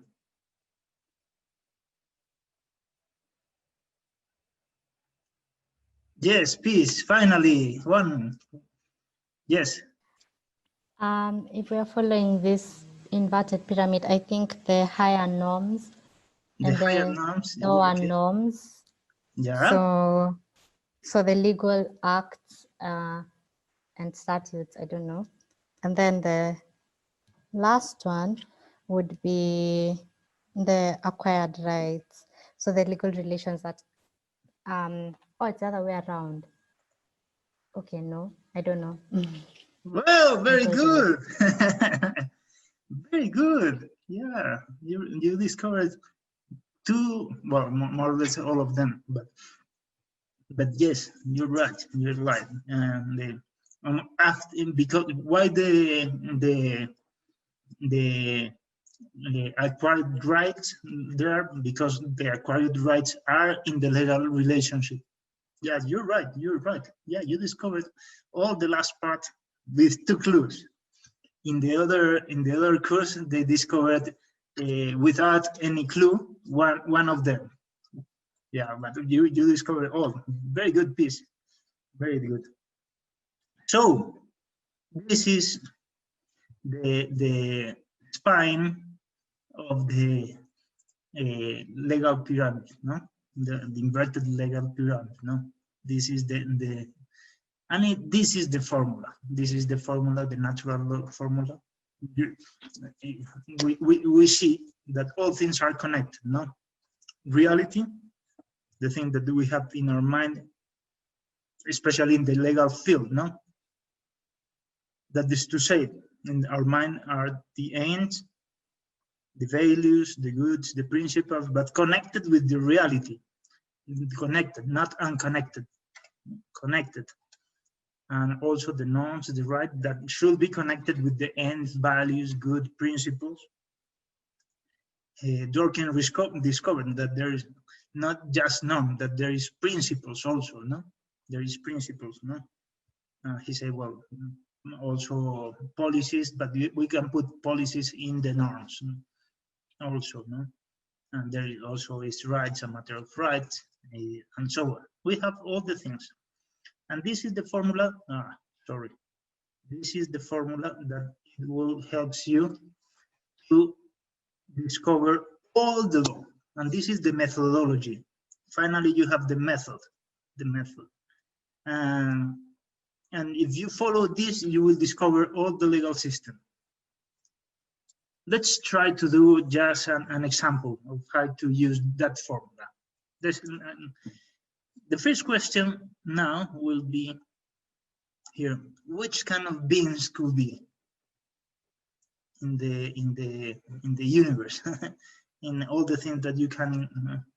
Which kind of beings do you think that could be?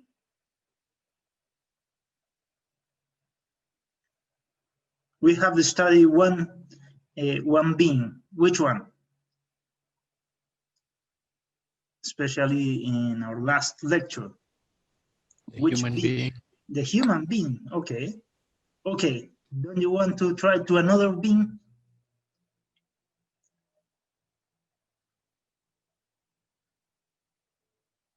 There are 3 quite different beings. The first one, the being of the person. Things that, yeah, Tasnim. I'm not sure, but Don't worry. Sorry? Animals? Like animalistic beings? Good. Very good. But not only animals, but also the trees, the nature, and the things that are in the cosmos that could have life or not. Yeah, the moon have not life, no? And there is one other being, quite different. As you see, the being of the human person is quite different because it's free than the nature that is always will follow the same rules, the same laws. You need to discover the last being. Tasnim, let's try again. I'm again not sure, but could it be inanimate, like a table, a chair? Well, that is part of the cosmos, no? That is one being, no? That being is characterized because always follow the same rules. Freedom not always follow the same rule. Okay. I'm not sure. This is the hardest one, but is God. This God is quite different. Why I put the distinctions between these two beings? Because all of them have quite different potencies. Especially you can see in God, no? What kind of potencies have God?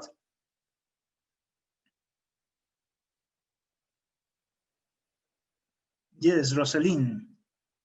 Good to try. Infinite potencies. Omnipotency. Yes. All can do anything, no? Can do anything. God can do anything because He's God. Have all the potencies. Is the omnipotent. And we have said that the human being have the intellect, the will, the senses, can do actions, and can have habits. Yeah, habits. Is able to receive habits. Is able to do actions.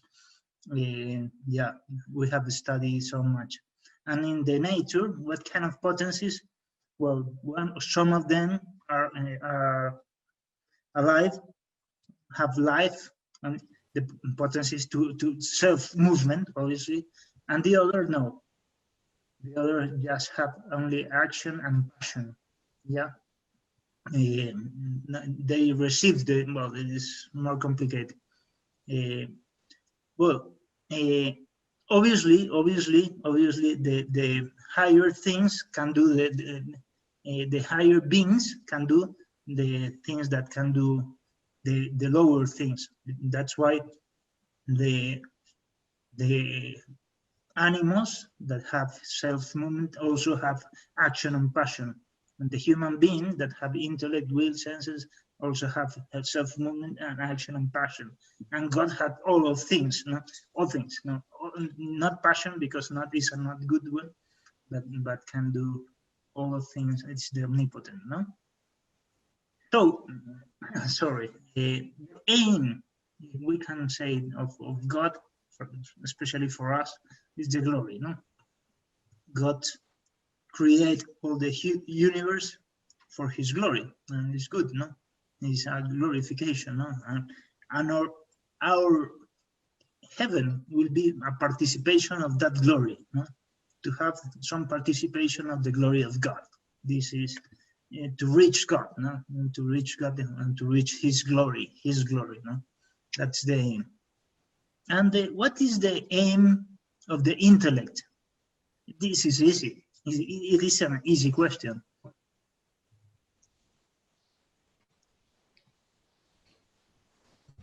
The object of the intellect. Yes, Rosalind. To know. The know, well, specifically the true, or the knowledge, yeah, but it's okay, the knowledge. And the will, the good.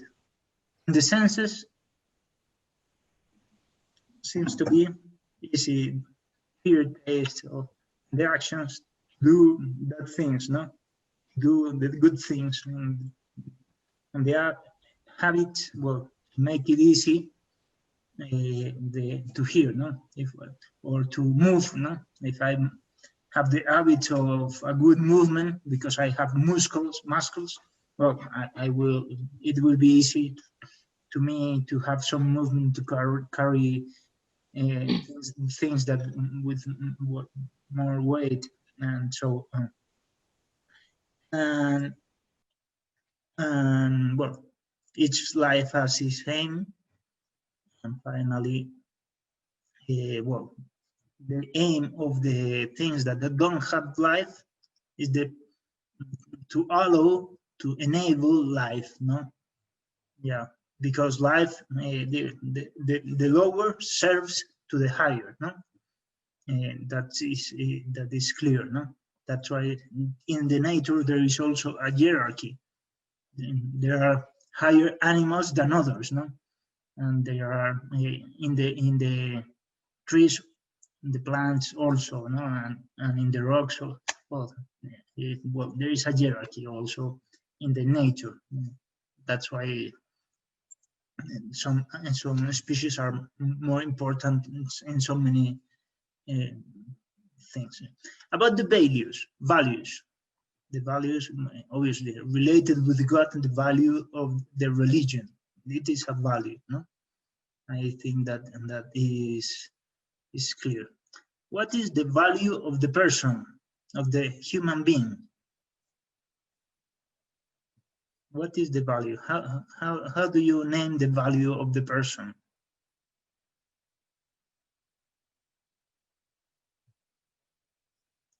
Don't you know? Natalie, yes.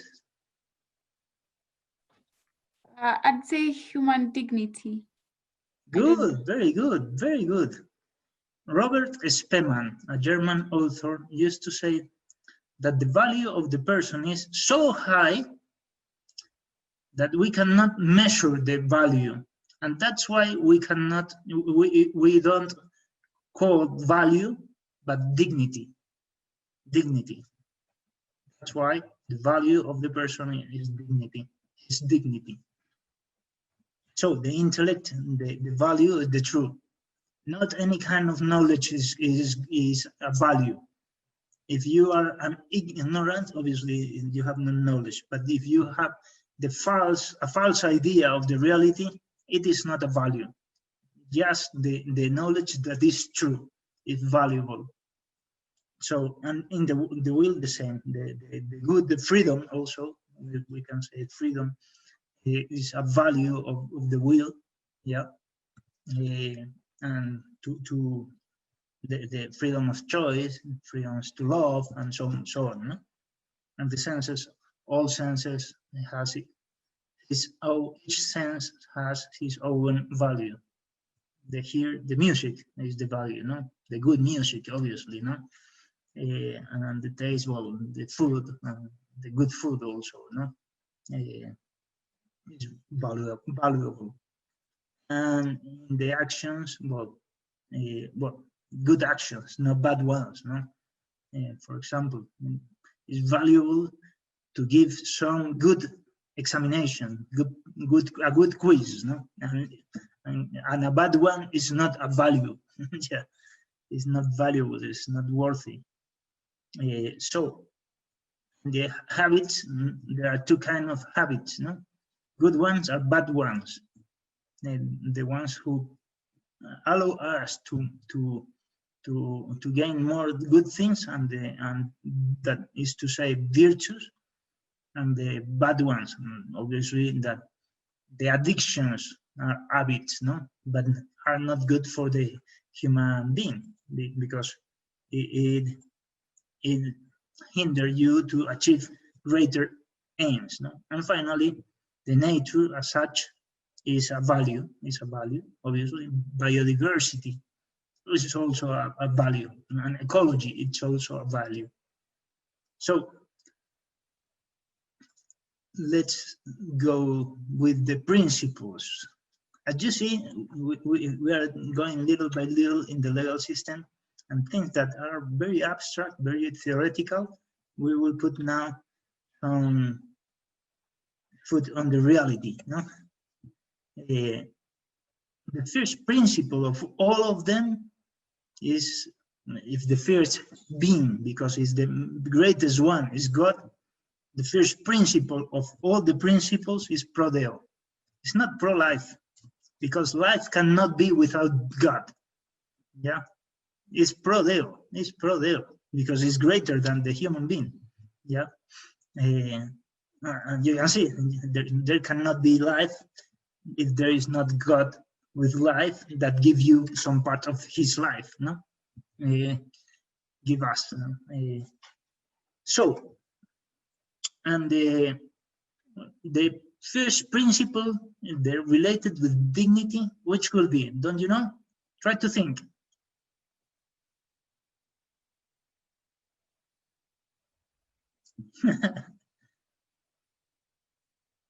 The first principle, we have say, we say that equality.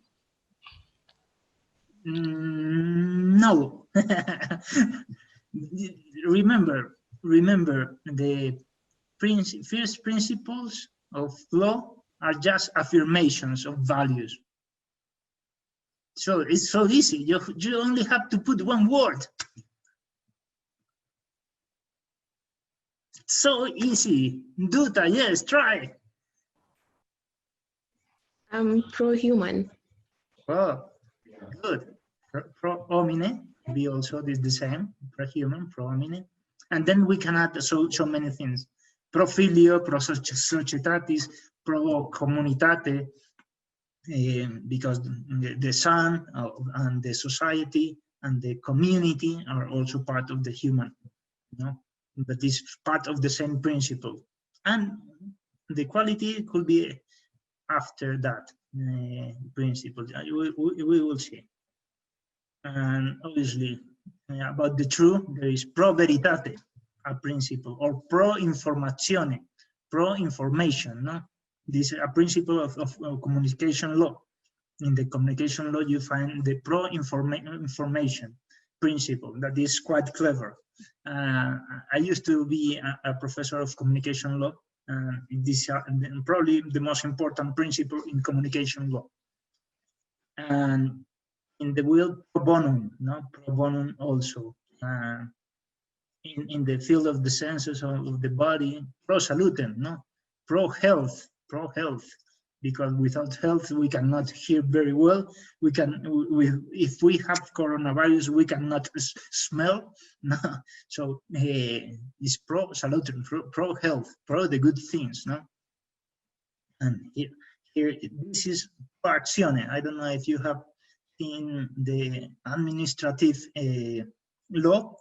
In administrative law, this principle is quite important. Pro actione. What happens if you feel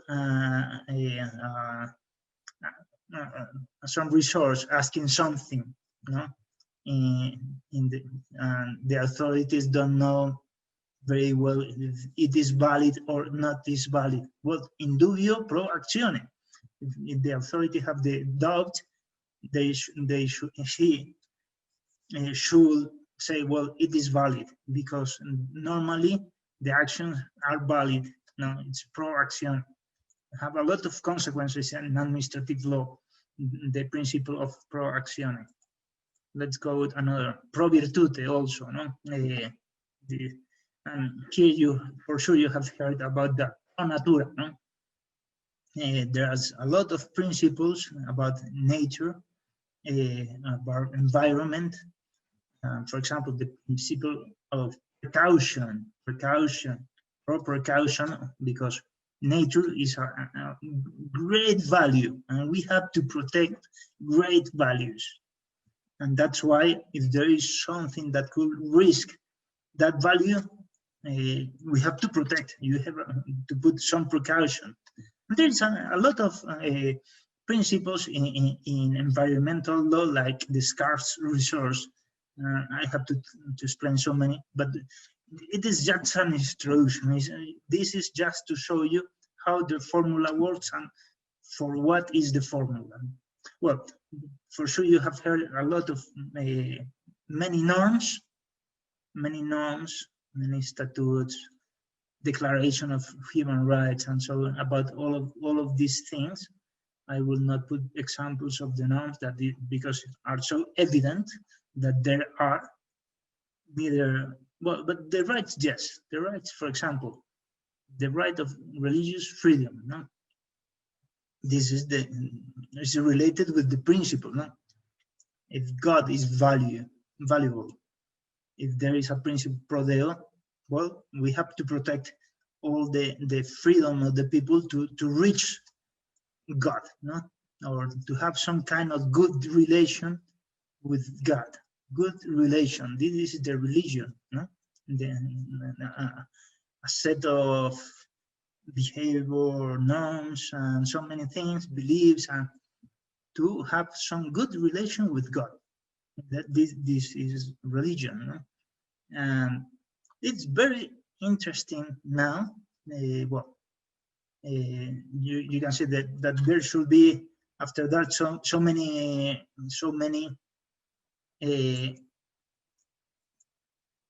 You have to admit people. I'm continuously admitting people. Please help me.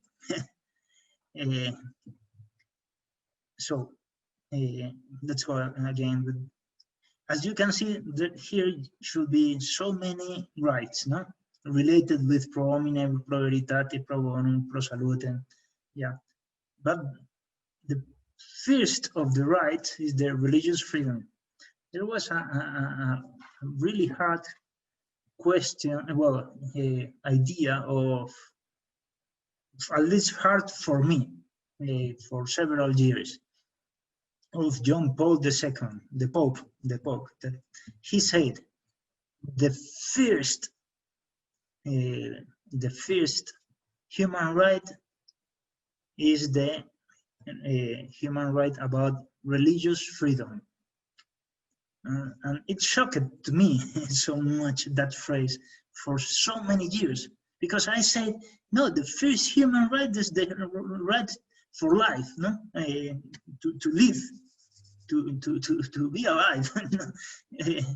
And why? What meaning have that phrase? No, that the first human right is the religious freedom. And now I understand. Obviously, this is so important, the life, no. But the life is just the beginning, no. The life have some sense.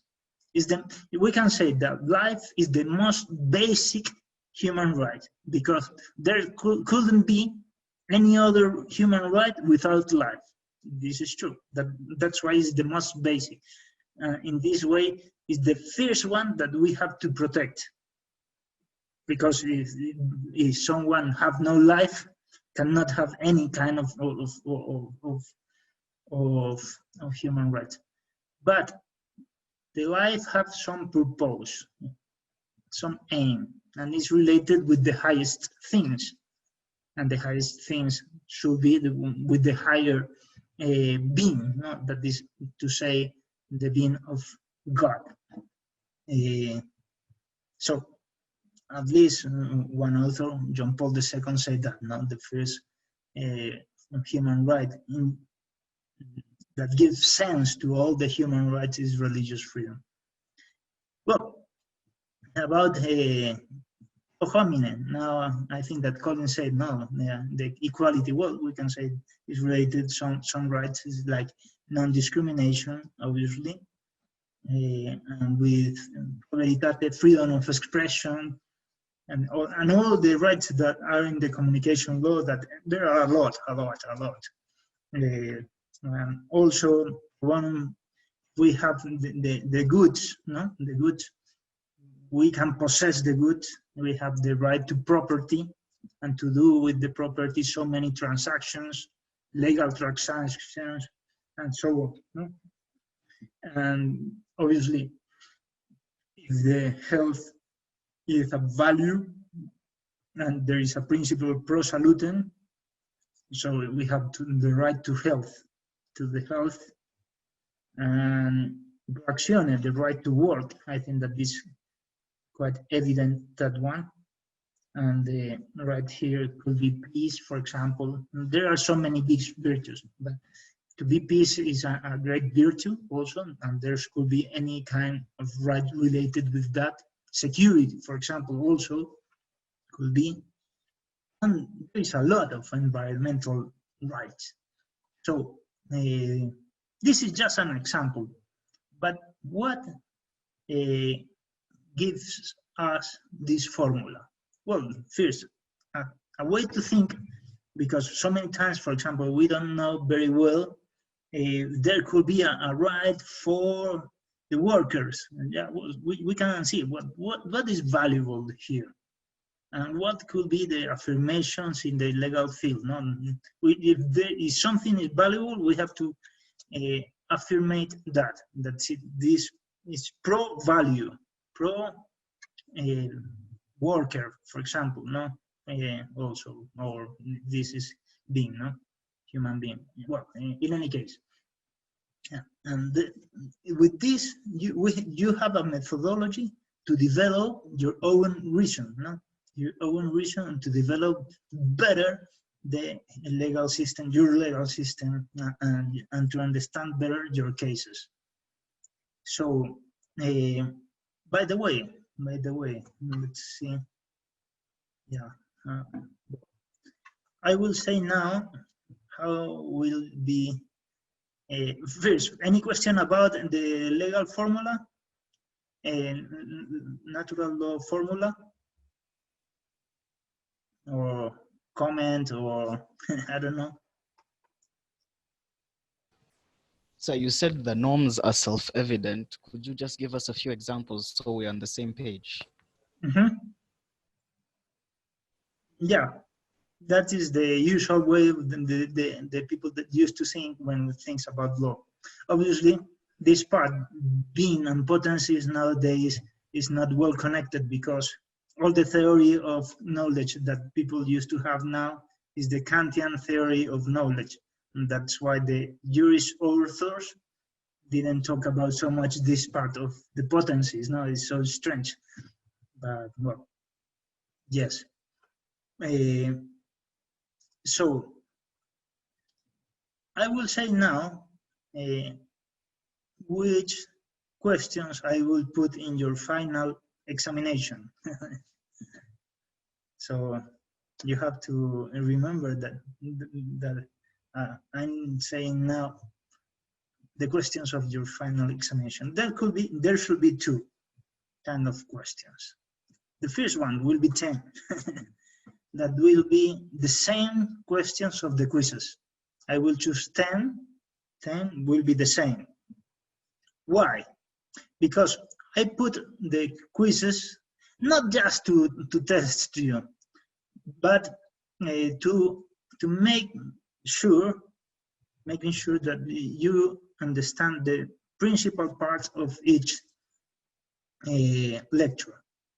So that's why in the question many times you will see that there is the answer there, but not so clear. Yeah, and for me the quizzes is a methodology of remember things that we have seen during the lecture. Yeah, that's why I used to put many times the every week because it helps you to remember all the things of the lecture when you do a weekly quiz.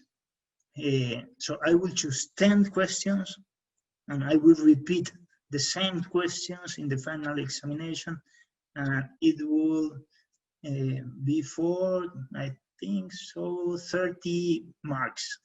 Yeah, these 10 questions, and it will be the same. The second question will be a case law, a very famous case law. And I will put that case law, and I will ask you, well, can you explain me how you can resolve that case using the sense sources, for example? Yeah. So you have to know very well how the sense sources, for example, all the formula that works, and you can say, well, it works like this in this case. The principal aims are those ones, and the principles that we should apply to that case is that one and that one, and there is some values, and the rights should be, and we can decide the case in this way. So then you will realize that all the things that we have seen in the subject is not just theoretical, but have a lot of application, a lot of pragmatical application in the field of the law. And it will help you more than you can expect during your career. You will see. So that's the second question. So when you study, try to think about in real cases of your life and to apply that notions. It will help you a lot. When you say explain how to resolve the case using the sense sources, do you mean how to resolve it using the natural law formula you've given us? Yeah, or the final cause, or you will see, or for example, how you can interpret the law with all the tools that I will give you in the next weeks. That this is the most important part of the subject. Yeah, I will give you a lot of tools to resolve cases. And my question, how you will resolve with these tools, and how you will resolve the case with those tools and those one. Okay? Okay. Yeah, the natural law formula is just one tool, but you will receive a lot. Okay, Tasnim. Yes, so I have a question on those 10 on the 20 questions, and it's so you mentioned that it's 30 marks. So is it still going to be multiple choice, meaning every single one will be 3 marks each, or will you allow us to give an explanation? The first part will be exactly the same. The second part, you have to write an explanation. So each question will then be 3 marks, but it will still be multiple choice. Well, yeah, the first part that will be only the 30% of the grade will be multiple choice, and the second part that will be 70% of the grade will be you have to explain. Not will be multiple choice. Okay, thank you. Okay. Okay. So let's go again with this. Well, I have to explain so many things here, but let's be focused on this part, no? Being, the value, is good. The end of being, well, I have the answer, but it's so long. Now because I follow Leonardo Polo and he gives a specific answer there. But let's take up care about dignity. We have said dignity, the value of the human being. Yeah, it is clear. And the second question there is, what includes dignity? What includes, if we say the value of the human being, what we have seen in the last lecture, I don't know if you have read the code, that there should be 3 parts, no? The being, the mode of being, and in the mode of being, 2 parts, no? That's why 3. The substance and the accidents are, or we can say the nature that we share, all the human people share the same nature, and there are specificities of each human. For example, I have beard, I have, well, hair here, I'm not bald, I have glasses, well, and so on, no? I'm of that size, height, I'm not so fat, more or less, but yeah, but these are specific characteristics of each individual. We have being, existence, mode of being, and in the mode of being, the common mode of being of all human beings, that is called nature, and the specific mode of being, that is the individualities or the characteristics of each person. These 3 parts are the parts of the human being. All of them, in which one is founded dignity? In the 3, in 2, in 1, in the existence, in the mode of being common to all human beings, in the specificities of each common mode of being. What do you think about?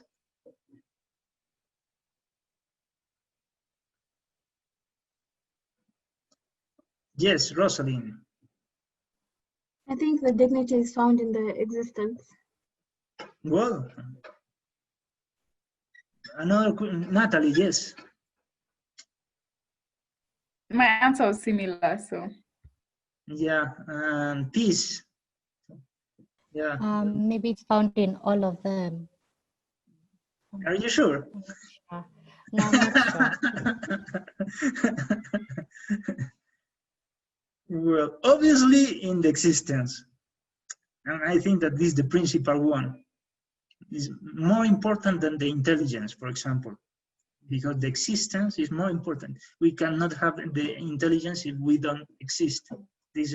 And the existence of the human being is quite greater. This is a philosophical answer, but is quite greater than the existence of the whole universe. Yeah. Well, second, the human nature, the nature as such. the potencies that are mode of being, but the most important is the being that the mode of being.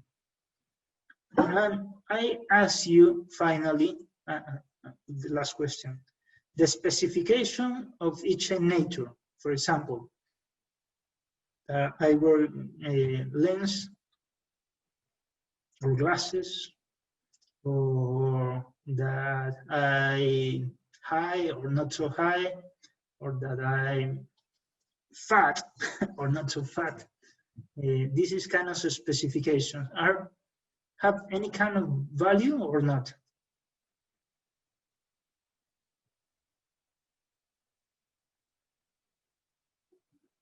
What do you think? Each characteristic of you are worthy?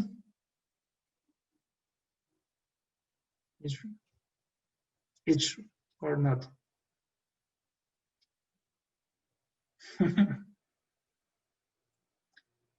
I will say, because yes, Effie.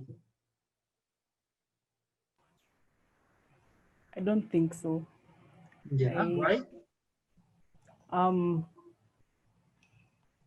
I think the characteristics are just, they just give, they just show the person that, like, they give an image, but they don't go to the core of who the person is. So it doesn't matter your size, whether you're nearsighted, farsighted. I mean, nearsighted, farsighted. Those are because they don't go to the core of who the person is. I agree with you. It's have not the same value to be a wise man than to be an ignorant. obviously, no? And that's why we will say that the last foundation of the dignity is the positive specificities of each individual, not the negative. If one person is stupid, it is not a part of the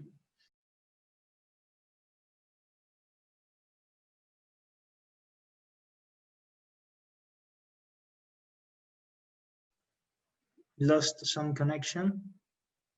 I don't know if you can hear me, see me now. Yeah. Yeah. Yes. Here I don't have the same connection that, by the way, I am so happy because I'm now here in Kenya. Yeah, finally I was able to fly. Well, it's so great country, so I'm very happy.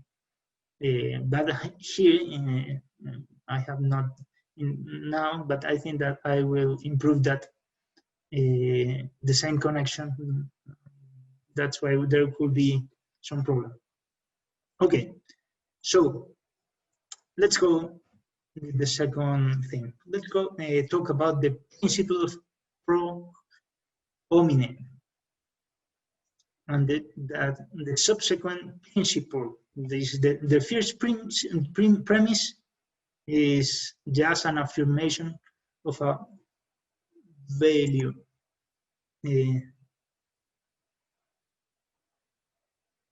Okay, I'm reading the chat. I'm sorry. I think that well, it's good. I was checking with I'm recording this session. The subsequent premise of the principle of pro homine, if we all have the same dignity, so we should have more or less the same treat. And the following principle, the third one, is the principle pro debilis, in favor of the weak. This is a principle. We will talk about all of them, but first we will talk about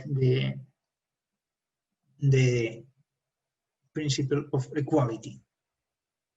We have talked about the principle of pro homine when we explained that this is just an affirmation of the value of the person, of the dignity.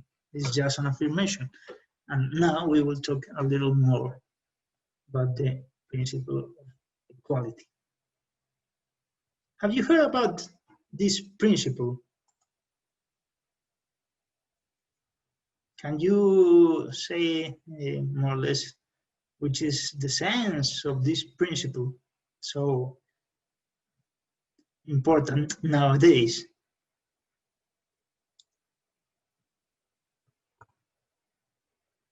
Not one of you.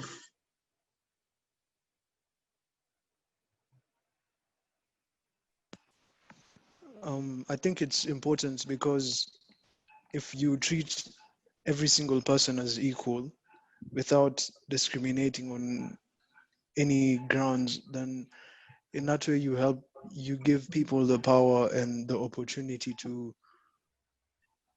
be the best versions of themselves without having first to overcome the obstacles that you place in front of them. Yeah. Remember Dworkin, no? The first principle of the legal system. Which should be? The principle of equal concern and respect. For sure you will remember that word of Dworkin, no? The first principle, not justice. Well, and justice is that for Dworkin.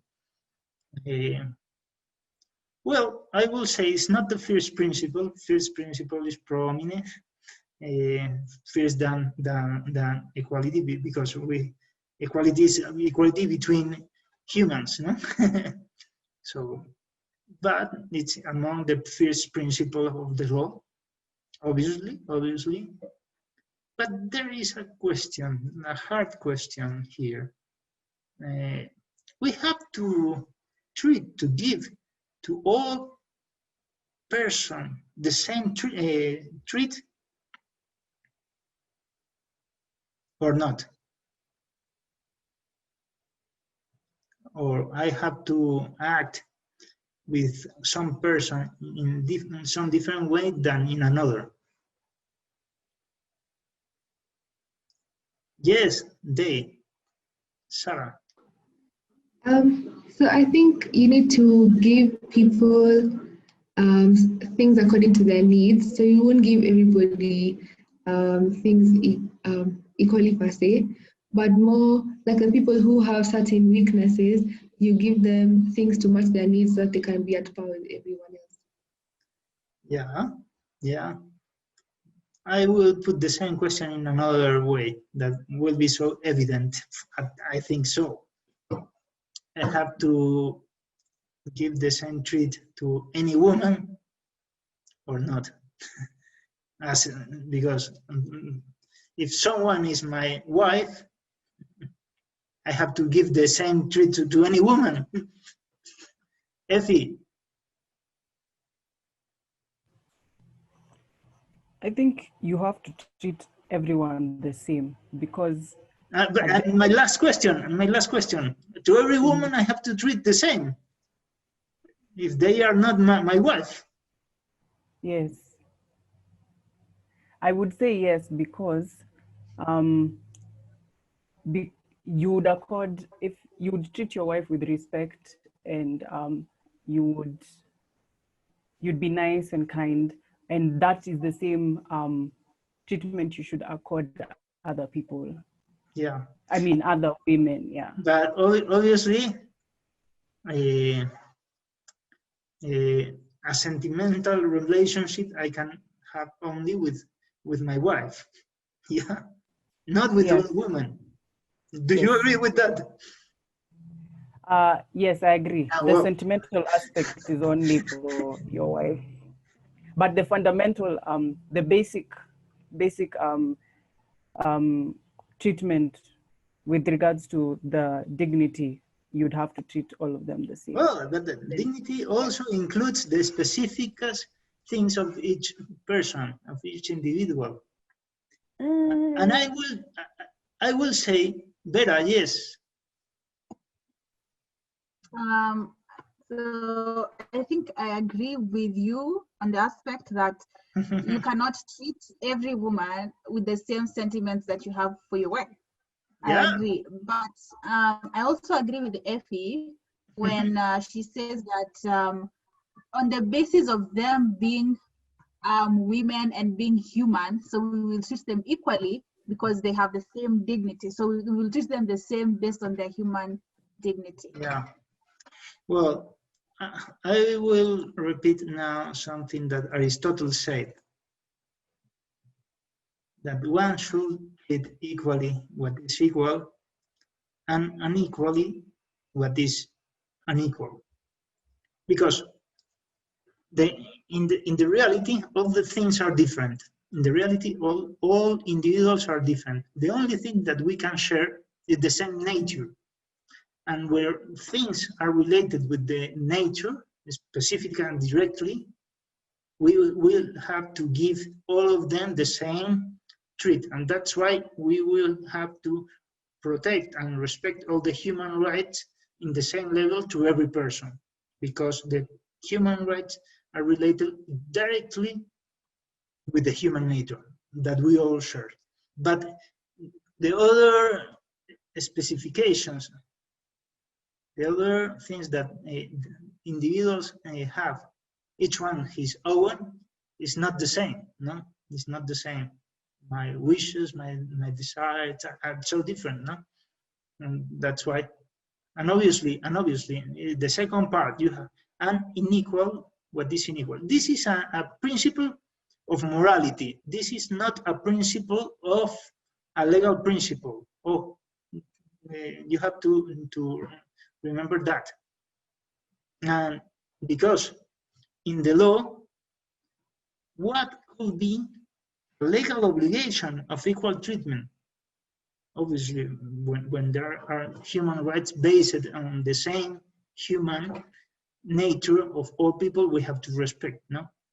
But if there is a legal obligation or not, we will say, when there is a legal reason that requires such treatment, we have to treat everyone equally. When there is a legal reason, if not, we are, for example, if I give a donation to a poor guy, yeah, I have not to give the same donation to every poor that appears in my life. Yeah, it's not. You will say no, that you have to treat the same every. No, there is no reason. There is some reason in human rights. There is some reason if you are the authority and you have to give the same treat to all the people of the country. But in the private sphere, you have no reason to treat all people equally. You have to find that reason, no? And probably the reasons could be so many in human rights, because the dignity, as you say, in decisions of the authority and the citizens, that decisions should be equal for all people. And in penalties, if you punish someone, you have to punish in the same way, well, in the same cases.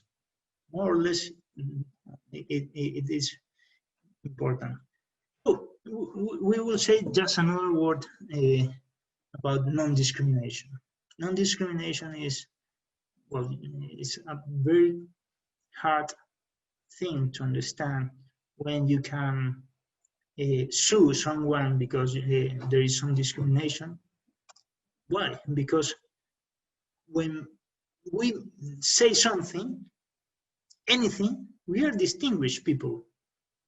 For example, if I say now, Aida, Ali, Angela, I'm distinguished all of them with the name. No, we cannot speak without distinguishes people, and each individual is different.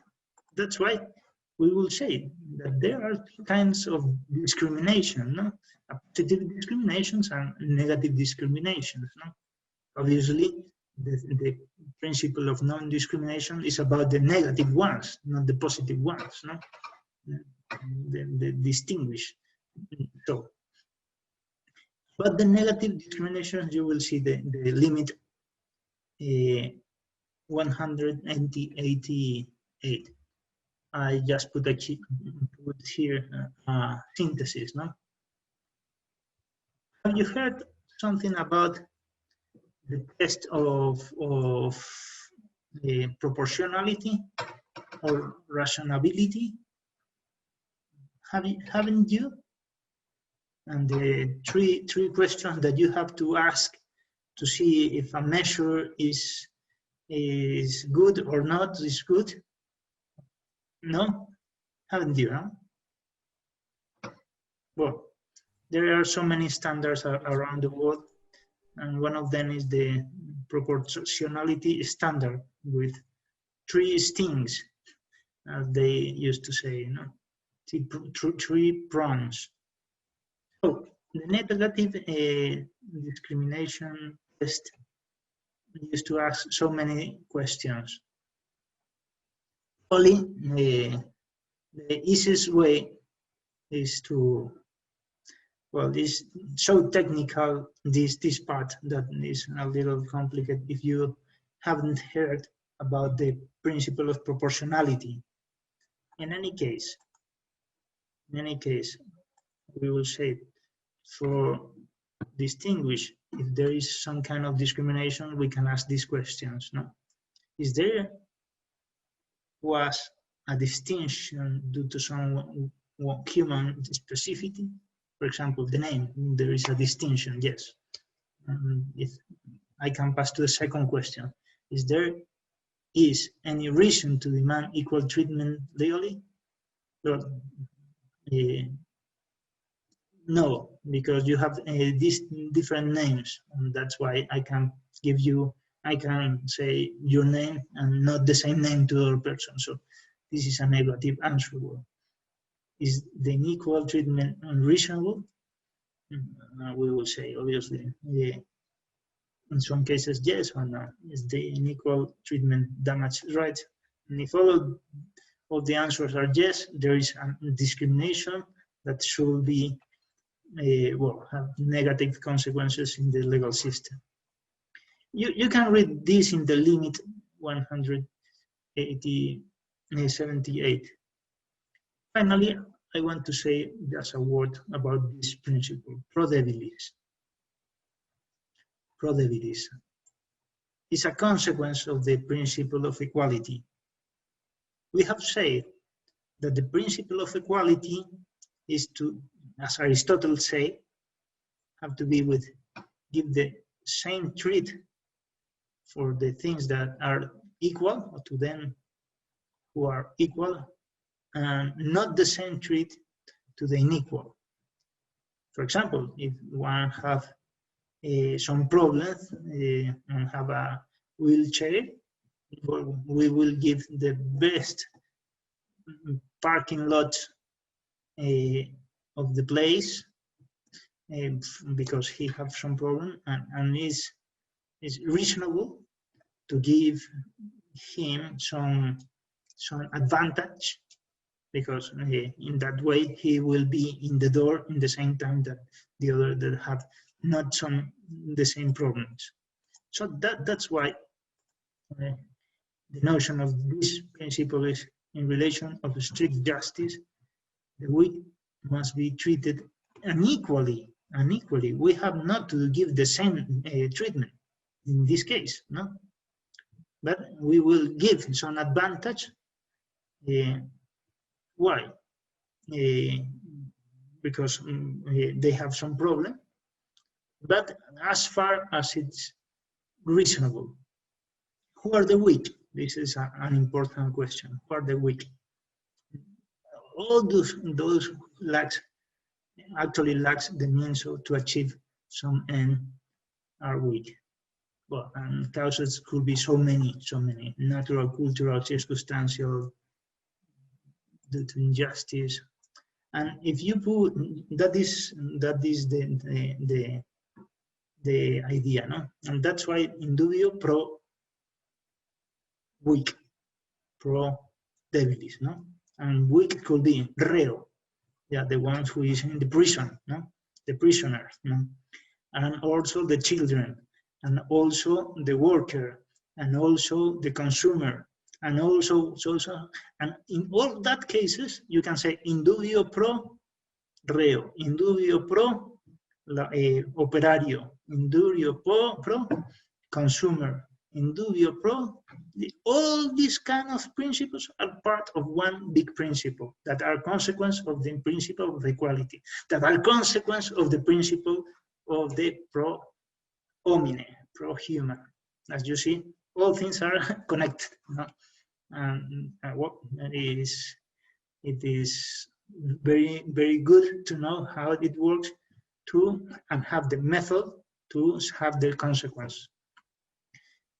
So with this, I will end now my lecture.